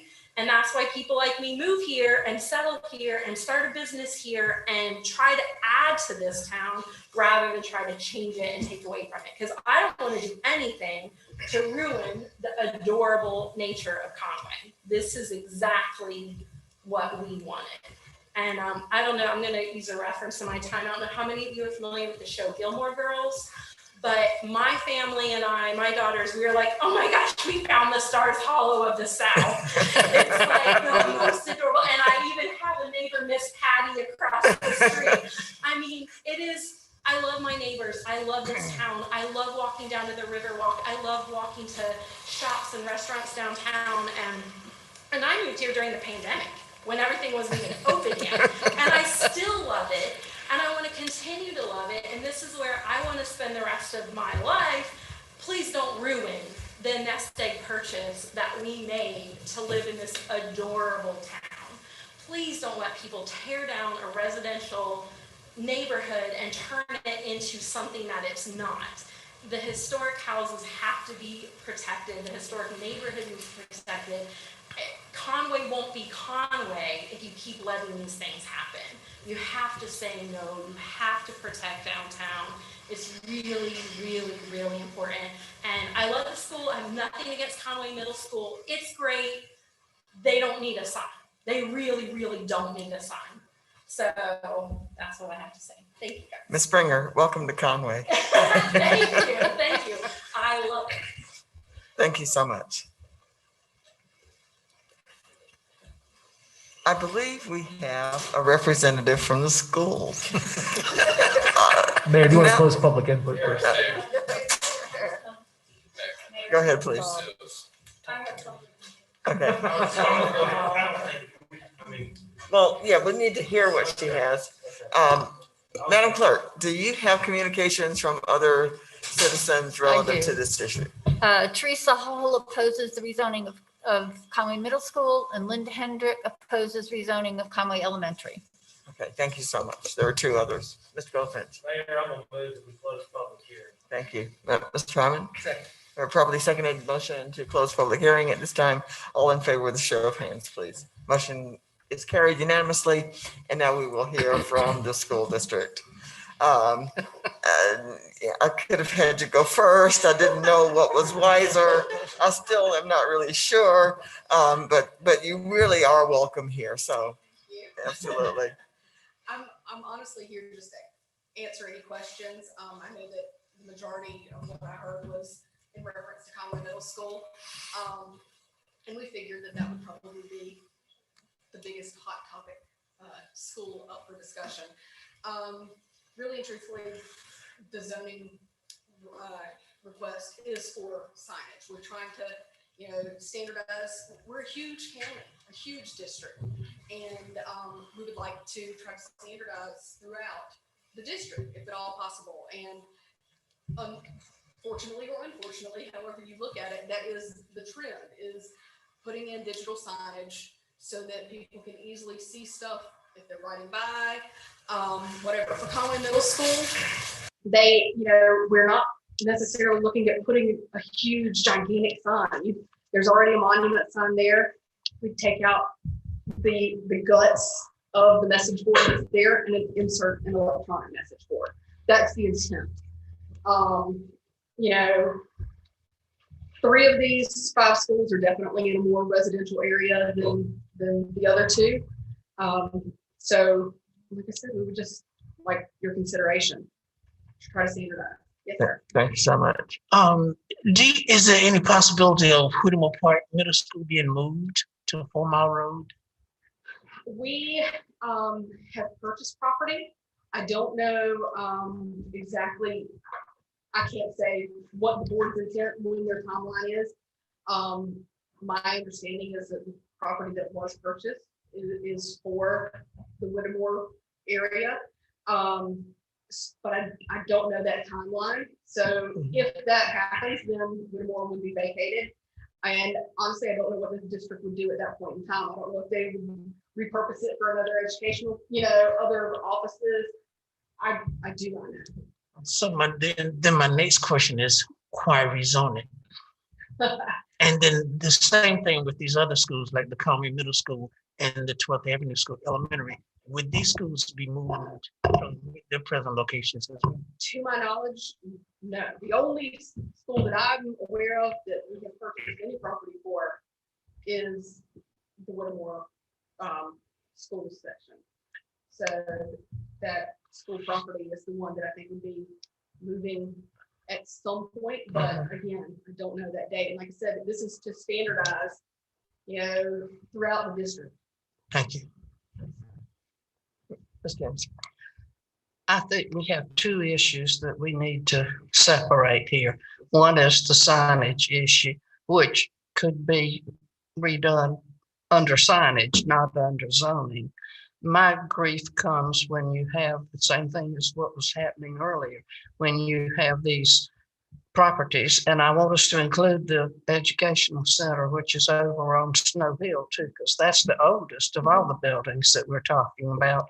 And it's been there 50 years or more. It's not going to continue in that location. They're going to do something with that property. And we're creating all kinds of problems for future councils when we create zoning for what? And we don't know what we can put there. I'd rather it stay restrictive until somebody brings something or they decide to sell the property. And then somebody deal with that at an appropriate time. So I'm in favor of separating these issues out and dealing with whatever signage issues you might have. And I can't see the same issues at one school as with another, because obviously these older schools that are in communities, they don't need big lighted signs, but they might need something. I don't know the order. I'm real sorry. I'll say Mr. Hyman, then Mr. Goldman. My concerns are similar to Ms. Tim's. The signage doesn't bother me as much because would signage still have to go before? Yeah, and I wanted to clarify, Sure. if I may, a few things about the signage that some of the residents have concerns. And Joe Burt with the Horry County Schools had sent me some examples of what they would propose here and what they're doing around the county. So I just wanted to make it clear, it's not a big neon billboard. It would still have to meet our requirements. It would have to get a sign permit. It can only be placed in a monument sign. It can only be 8 feet tall maximum, 40 square foot maximum. There is a difference in the nits. Now I won't pretend to be an expert on nits, but it can be 5,000 nits during the day But at sunset, it can only be 500 from sunset to sunrise. So it is required to be dimmer at night. So there are a few things I just wanted to clarify that when council wrote this ordinance, which was before my time, those things were taken into consideration. So they're not planning a huge blaring sign, and only one is allowed per parcel also. So it's not opening it up for signage all over the parcel. Thank you. That doesn't bother me as much as far as the signage, but the industrial and kind of what Ms. Tim said of what's going to happen next. I mean, if you drive around the county and outside of the county and you see some of the dilapidated schools that have been turned into something, or else they're just sitting there. That's kind of a scary thing. And with the rumors of South Conway potentially moving and Whittemore moving, that is kind of scary for those two communities about, if well, I don't know what would come in there, but that is a scary concept. But like I said, I'm not as concerned with the signs, more the industrial. And I just want to clarify, institutional. I didn't mean industrial, I mean institutional. Thank you, sir. Mr. Filter. Mayor, I'm gonna move that we deny said request and recommend that the school district comes back down the road and we look at some kind of variance for the sign. Thank you. Is there a second? Mr. Jordan? I'll second. The properly seconded motion to deny the request as it sits. And this is first reading? Is it? Yes. Is it not? And Mayor, because it's a denial, it won't not That's get right. a second reading. Right, exactly. That's exactly where I was going with that. So that motion has been seconded. Are there any questions or comments before we take a vote? There being none, all in favor of the denial of the school district's request to rezone these properties, indicate with show of hands, please. And we'll do these individually. Well, I'll tell you what, since it's unanimous, I don't think we'll need to do it individually. The motion has carried, and we're certainly not going to rezone the properties. There may be some other thing that the school district decides to bring before this body. I don't want to suggest what or when, but thank you so much for being here, and thank you for your explanation. We really appreciate it. Item 8. Item for considering. We moved D from consent agenda. Oh, okay, and I put it under 8 for consideration. It's under consideration, so we'll get to that. But thanks for reminding me anyway. Item 8, consideration of a 4-way stop sign at the intersection of Myrtle Street and Woodard Drive. Chief Long. I'm scared of him. After our meeting last time, there was some comments that were brought by Councilman White about that particular area. We had already done a speed study there, had just completed it, and it was going to be the recommendation to bring up the 4-way stop sign. That stretch of Woodward is a very long stretch of road that is not interrupted with any stop signs. And after we did our speed study, it was indicated that Woodward was the street that was the kind of problematic. So that 4-way stop sign there will put a good significant break there where people aren't racing to get out the 4th Avenue. Thank you so much. And with that said, I'll just move that we approve the 4-way stop that has been requested. Mr. Hubbard. I'll second you. We have a properly seconded motion to approve this request. All in favor, or is there any further discussion? There being none, all in favor with a show of hands, please. And the motion carries unanimously. Chief, I wonder if you don't have anything pressing, if you would wait to meet with me and the administrator just for a couple of minutes after the meeting is adjourned, please, sir. Appreciate it. Thank you so much. Item B, consideration of a declaration of state of emergency related to COVID-19. Mr. Emmerich. I'm not going to go into a whole lot of long detail on this. We've been through this a number of times. Before you is both a request to continue the state of emergency and the mask mandate to March. Let me see here. We're extending it to April 6th, 2021 at 9 a.m. And I believe that is for both ordinances. No, perfect. Nope, nope, they're different. And the reason for that is we can only extend for 60 days the state of emergency before we have to renew it. So the mask mandate would go to the March 16th unless terminated sooner. The state of emergency would go to April 6th unless terminated sooner. And we will bring the mask mandate back at the March council meeting immediately following that, or immediately preceding that extension, because we cannot extend it longer than 60 days at a time. Thank you, sir. Mr. White, question. Could not both of these be extended for 60 days? We can only, Barbara, do you want to mind weighing in on this? Because we had a long debate on this that was back and forth. When we renewed it in December, we said that the mask mandate was going to end on February 2nd. That was the ordinance. It has to end tomorrow. So we're creating a new one. When it ends on the 16th, we do it again. It will then line up with the state of emergency again. State of emergency did not have a specified date in December, and that's where we're at. Okay. So will we bring, just to get them paralleled, will we bring the one up again at our next meeting? It won't be the next meeting. It will be the middle of March meeting. So it'll be the March 15th meeting. We'll bring them both back to you again. Okay. To run, so they would run, actually, that's right, isn't it? So they'll run together at that point? Yeah. The mask. Right, that's what I thought. That's right. There you go. Exactly. All right. It's complicated, Rusty. We're sorry. No, that's okay. No, I think that's like the least of our I think concerns. the hope for us as staff is that once the vaccine is available to anyone who wants it, then none of this will be necessary any longer. Obviously, there's it's a very difficult time to get a vaccine right now, even if you're in one of the categories that is allowed. So I know if you're over 70 and older, it is still very difficult to get a vaccine, no matter how much work you've tried to do.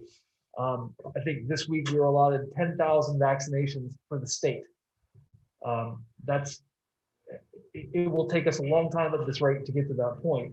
I know everybody's trying to ramp up the production, ramp up the amount of vaccines that we get, but until we start getting more numbers in the state, it's going to take us a while.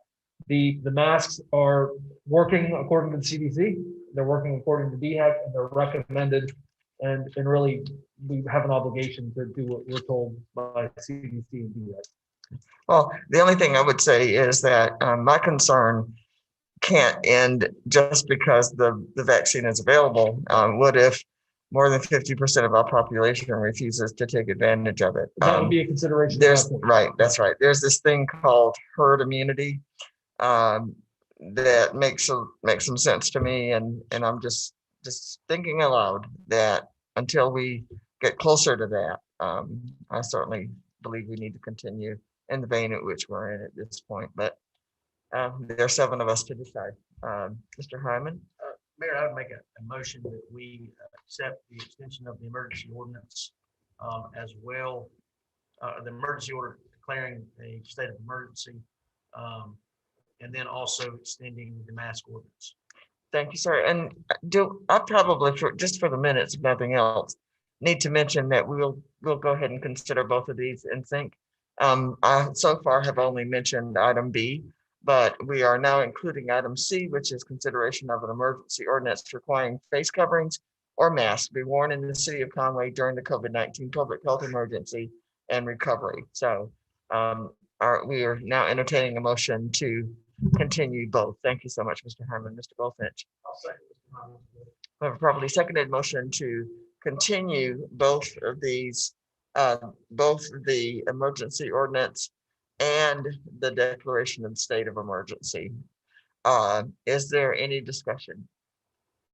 There being none, all in favor with a show of hands, please. I believe that's unanimous. Thank you so much. Thank you, Mayor. Appreciate it. Item D is final reading of the approval of bid for sports. No, I'm sorry. Yeah, for A. Public hearing and first reading of an ordinance to rezone approximately 3 3/4 acres of property located on Culture Road, PIN 3370302 0034 from City of Conway Forest Agriculture to medium density residential. This is actually second reading, I believe. It is. All right, thank This you. is second reading. It received public hearing and first reading at the last meeting. Thank you, ma'am. Applicant Sean Becker is here again if you have any additional questions for him or for me. Thank you so much. Go ahead, Mr. Hubbard. Mayor, I move to approve second reading. Thank you, sir. Is there a second? Mr. Goldfinch? I'll second this motion. We have a properly seconded motion to approve this reading. Is there any discussion or are there questions?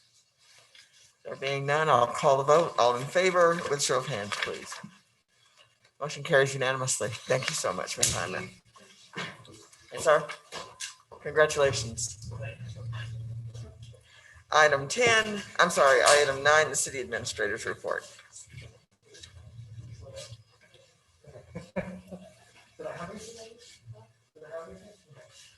Hi, again. Hi. The Conway Police Department is launching 2 new programs targeting senior citizen population in Conway. Recently, our police department recognized that there's a growing population of vulnerable senior adults that do not have family or friends to check on their welfare. Conway Police has created 2 new programs to give qualifying City of Conway residents a sense of security as well as comfort in knowing that assistance is available. The first is a senior call program designed for seniors to receive a weekly phone call by the police department to check on their welfare. If no contact is made, an officer will be sent to the home to check on them. And the second is a senior watch program that will have seniors receiving a visit from an officer in the department weekly. This was funded by a grant that we were able to receive to add a police officer to our ranks to do this program. If you have someone who is interested or you know someone who's may be interested, there are applications available at the Conway Police Department on the city website or by calling 843-248-1790, which is the police station. May I ask you a question, You please? may. Is this limited to a number of seniors, particularly when you consider weekly visits? We hope not to, but if we are overwhelmed, we probably would have to do that or consider adding additional staff. Okay, all right, but we think we can cover anybody who'll want it. Yes. Is what you're saying. Thank you. At least for the time being. If I report next time that we've got 500 people signed up, we'll be changing this. Right, okay. This year, our budget retreat will be in Columbia. The business side of the retreat will start on Thursday, March 4th at 9 a.m. and conclude on March 5th at 5 p.m. I'll have more details for you, but we've been very graciously offered conference room space by the Municipal Association on that Thursday and Friday, which limits us to 9 to 5 on those 2 days. But I'm confident that we can conclude our business by the end of the day on Friday.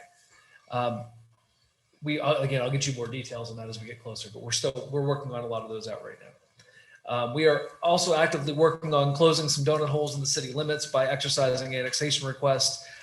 We've mentioned this, I think, for the last 2 or 3 years at budget retreat and other times, that we have a lot of properties that there are restrictive covenants on in the city currently, that when we gave them service, either water or sewer service, it did not make sense to annex, or they were not eligible for annexation.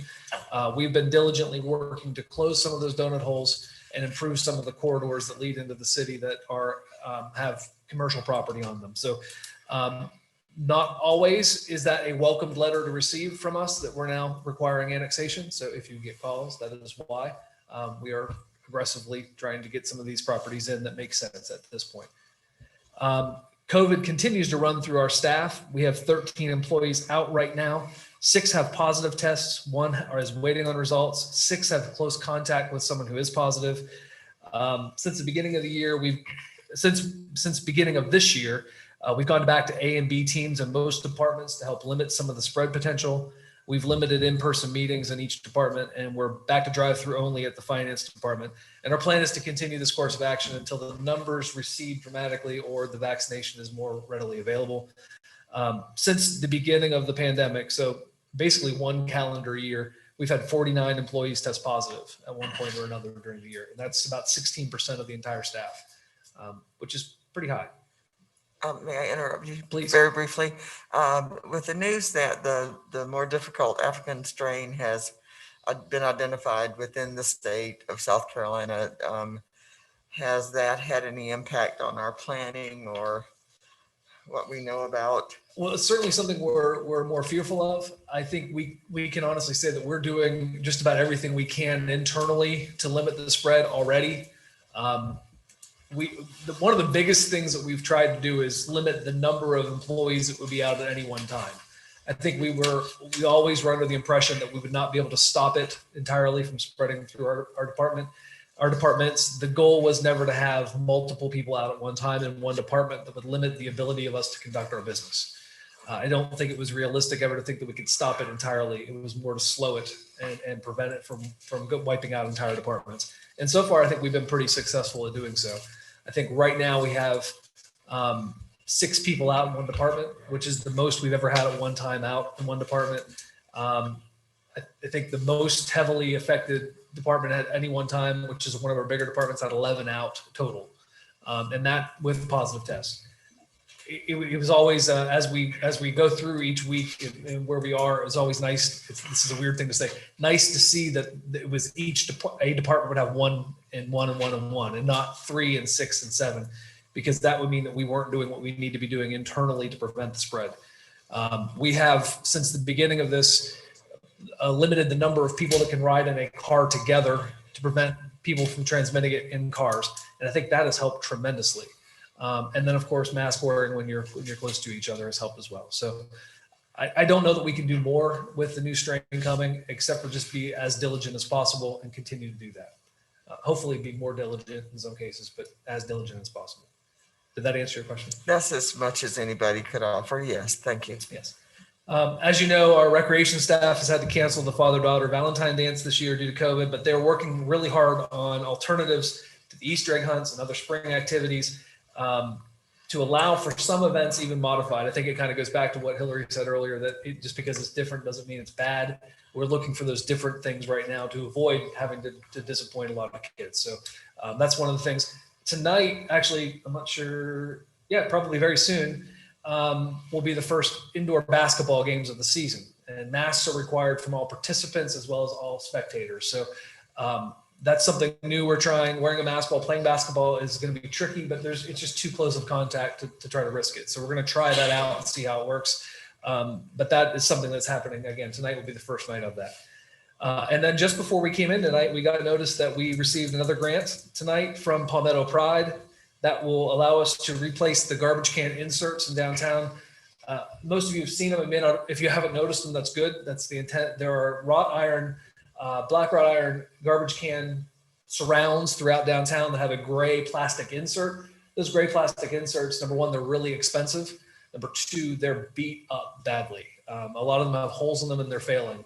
So we got a grant for $5,000 to start replacing some of those inserts. So that will be a big help to our staff to keep downtown looking clean. And those things get full fast, so we'll probably need to add some more of those as we go through the year as well. And that's my report. Thank you so much. And now for council input. The most difficult thing I do every other week is, thank you, sir, Mr. Harmon. I'm told, and I appreciate your telling me that, Mr. Jordan, it's your turn to head us off. We'll make it very brief then. Yeah, I want to remember the family of John Poston, our school board member that passed away from COVID this week. COVID's really hitting close, and we, as Adam said, I think we need to just be as vigilant as we possibly can. And with that said, remember the parents, the kids, the teachers, the support staff, as the elementary school kids go back to school 5 days a week next week. I have a second grader that is pretty excited about being back at school. I'm torn about her being back at school, but it's here. So that's all I have for you tonight. Thank you, sir. Mr. White. I yield. To me? Yes. Thank you, Mr. White. Ms. Timms. Well, I agree too that we should extend our condolences to the family of John Poston. He did a lot of good work for the school district and he'll be missed. I'd like to comment briefly, and I know that there's not much else we can do about our COVID program in the city, but as I look at DHEC's website and I see 12 to 15 sites up and down the Grand Strand and none in Conway for the vaccine, I'm pleased to see testing sites out here, and I hope they turn into vaccines when the time will come. But if there's any way that we can encourage, I mean, it makes no sense to me that all the sites are along the coast and nothing inland, because it's very difficult for people who don't have transportation. And some people will provide transportation, but they might not know that, and they can get to Conway, but they might not be able to get to Myrtle Sandlit or North Myrtle Beach or someplace like that. So I'd like to see us ramp up whatever we can do to help people out, because you're 70 and above are not getting vaccinated the way they should. Those of us that are fortunate and lucky, I'm very appreciative of it. Thank you, Mayor. But for the rest of the crowd, they're still out there waiting on somebody to call them. That's all. Thank you, Ms. Timms. Mr. Hubbard. Also, John Poston, if y'all remember, is a real good friend to the city. Very amenable to work with. And don't forget all the work he's done with hearing impaired children through his wife's work and through Camp Sertoma. That's all I have. Thank you, sir. Mr. Goldfinch. Thank you, Mayor. Yeah, I'm going to mention John too. I eat breakfast with John every Wednesday morning at the Trestle in Sertoma, and met John a few years ago when he decided to move his membership to the Waccamaw Sertoma Club. And over the years, the Waccamaw Sertoma Club has been very impactful in working with and helping speech and hearing impaired children, but we had sort of drifted away from that. And I think this is important to talk about because everybody knows John through his work with the school board, but he got us back on track. And he, and like Shane said, he and his wife Robin every summer would drive these children up to Camp Sertoma up near Clemson.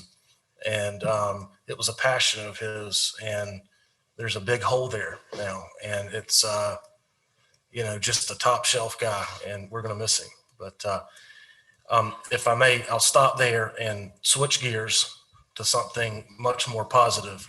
Mayor, my oldest boy, Mac, has a big day tomorrow. And so he's tuning in right now. He's watching this meeting. And y'all want to guess 10 years ago tonight what I was doing? I was pacing the hallways of my house, more nervous than a tomcat on a hot tin roof. Not knowing what you were getting into. Not knowing what I was getting into. And the next morning we went to Conway Medical Center, and where there was a scheduled delivery, and we met him for the first time. And so Mac, I know you're watching. I love you. I'm proud of you. Keep up the good work. Keep your hands off your brother, and get back to homework. This would take all of 30 seconds. Would y'all agree to sing happy birthday to Matt? Oh, yeah, absolutely. All right. Thank you. 1, 2, 3, 1, 2, ready, sing. Happy birthday to you. Happy birthday to you. Happy birthday, dear Meg. Happy birthday to you. And many more. Absolutely. Mr. Hyman. Thank you, Mayor. Just briefly, I could say a lot about John too, but we were all in Sertoma together and spent a bunch of time with John. He's a good guy, great guy. But on a little lighter thing, and William, I think my son Benjamin is actually at your house with Sam, but so maybe Mac's keeping his hands off of both of them. But I did think it was kind of funny, Justin, you said elementary school kids are going back. My son Benjamin is in the first grade, and when I told him that they were going back to school, it was yesterday morning, and I had just gotten back from duck hunting and told him it was the last day of duck season. I told him he was going back to school full time, and he got really upset. And I thought it was because of school, and it turned out it was because duck season was over. So, he is truly my son. But other than that, everyone please be safe. I think everyone is echoing the same sentiments that it's it's a very, very scary time. Ms. Timms, I know exactly what you mean with the seniors that are trying to get vaccinated. My grandparents finally got vaccinated, and they're in their 90s. And he's a World War II vet, and I think they ended up finally having to get it at Kroger. So when it comes to our vaccinations, we're not doing a great job with it. And I don't know if there's anything that the city can do, and I really don't know if we can, but I wish there was something as a state we could do better. But I'll finish with that. Well, along that line, all of us have suffered great and multiple losses over the last few weeks, but I found out about two of my friends tonight. It's a little difficult to handle. Thought the world of John Poston, didn't know him nearly as well as you did, but my 11th grade English teacher, Geraldine Neely Gageham, has also succumbed. I don't know if it's related to COVID or not. It doesn't really matter. Herman Days was my cousin. He died twice, essentially. My friend was hit by a car on 22. It has been a really tough couple of weeks.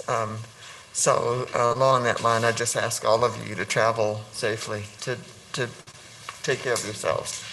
Too much of it is tied to COVID, and for that, we don't have any, I don't know what we can do. I have reached out to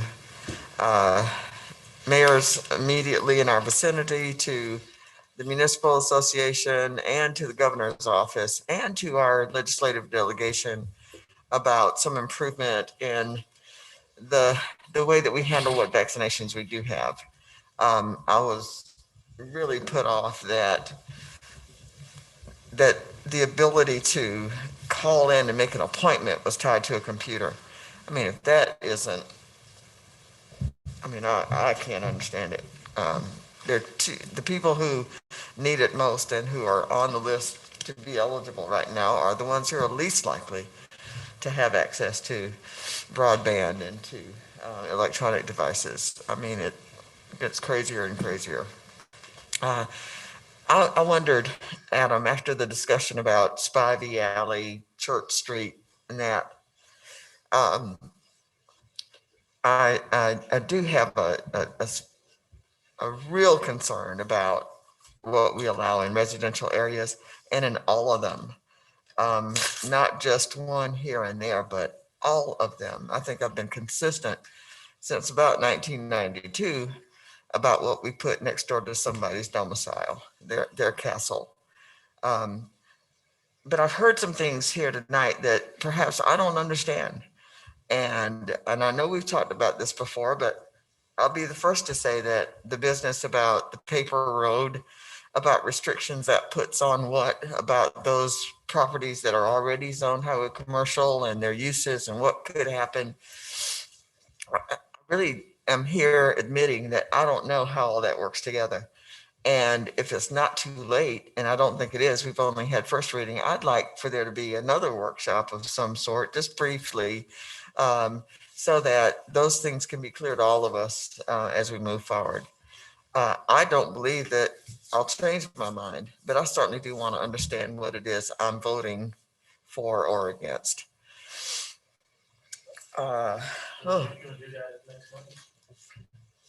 Sure. Yeah, when we're getting together anyway. Yes, yes. And thanks for mentioning that. I was going to ask if that meeting is tomorrow or next Monday. I couldn't remember. And I was remiss in not putting that in my update. It is next Monday, which would be the off Monday Right. at 4 p.m. right here, just Okay. like this. Okay, very good. And along that line, just to make sure that we don't tie up any more family time than we have to, my intent is when it comes to the any interest a council member has in preliminary budget concerns, that you bring your list with you. We start on one side, we go along the room, and we're done. There's no need to go backwards and forward in that regard. I'll probably save Mayor Pro Tem and mine for last, just because of the titles we hold. Ms. Timms, I please just go wanted ahead. to comment that next Monday is the traditional time for the COG to meet, which two of us participate in starting at 5:30, I think it is. 5:30, yeah. So if we can't, I mean, I could see us being through with one maybe, but I don't know about two. I mean, we don't have to Is participate. it by Zoom still, or is it? Yes. It's by So Zoom. far it's by Zoom. We should be able to be finished before 5:30, I would assume. Okay, is there, just because that's questionable, is there anybody who would not be available to start at 3:30? Give me one Those of you second. who have more traditional work going on. I'm checking my calendar. Sure, I know I've got. I'm looking right at you, Alex, so you're the person I'm thinking about. What is traditional work? Well, okay, so traditional is sort of either 8 to 5 or 9 to 5, and you are consistently committed to that work through the day now. In It's the case of another a day I can put professional, off cleaning up. for a professional who is self-employed, that depends on a lot of other factors. Are you good? I am. I'm How does that work for you, for staff, you think, Adam? We can make it work. Okay, so if we can change that meeting until 3:30, that certainly would be, that would make us free for our COG meeting, and it is important that we participate in it. I don't have anything to say. I'm just so depressed, but God bless you all. Keep yourself safe the best you can.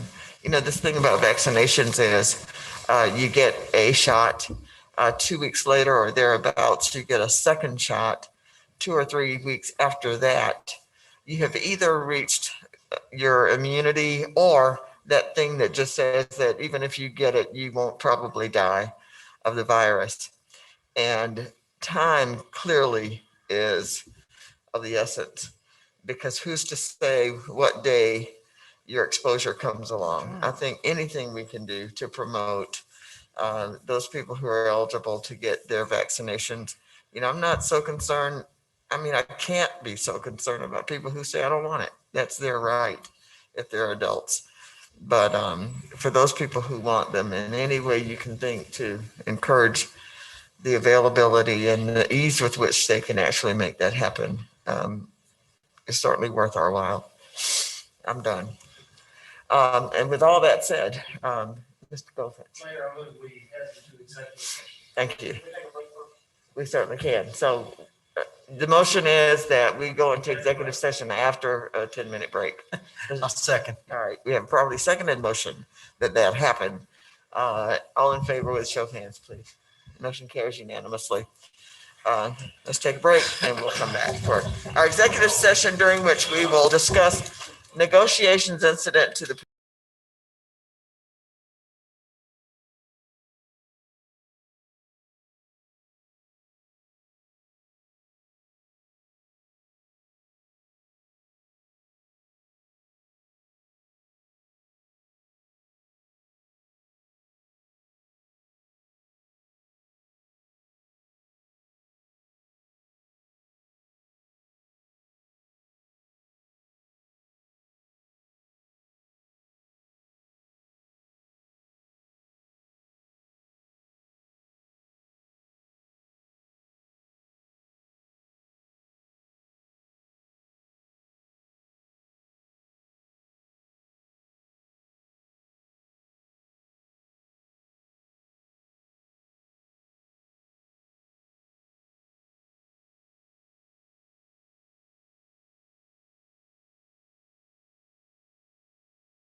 Oh, We got a chaperone.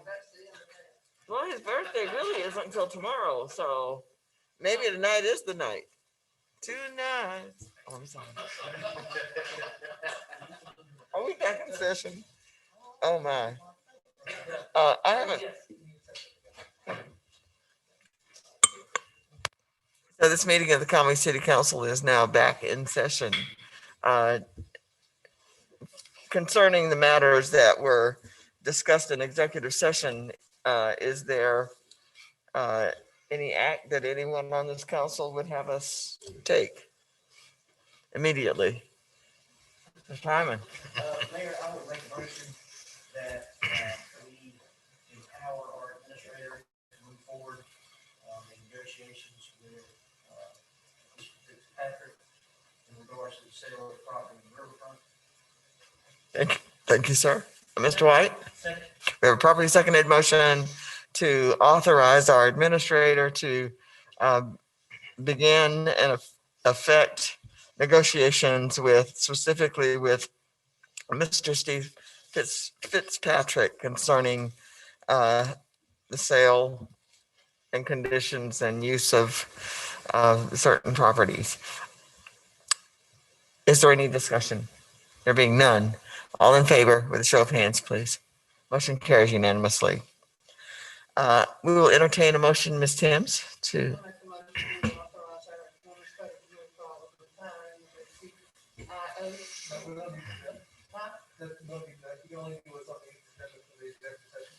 Right, and you have that authority. So, good, but thank you, Ms. Timms. We will entertain a motion to adjourn. No? No? I'll make a motion that we.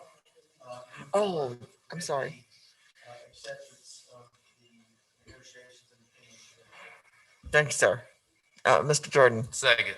We have a properly seconded motion to approve the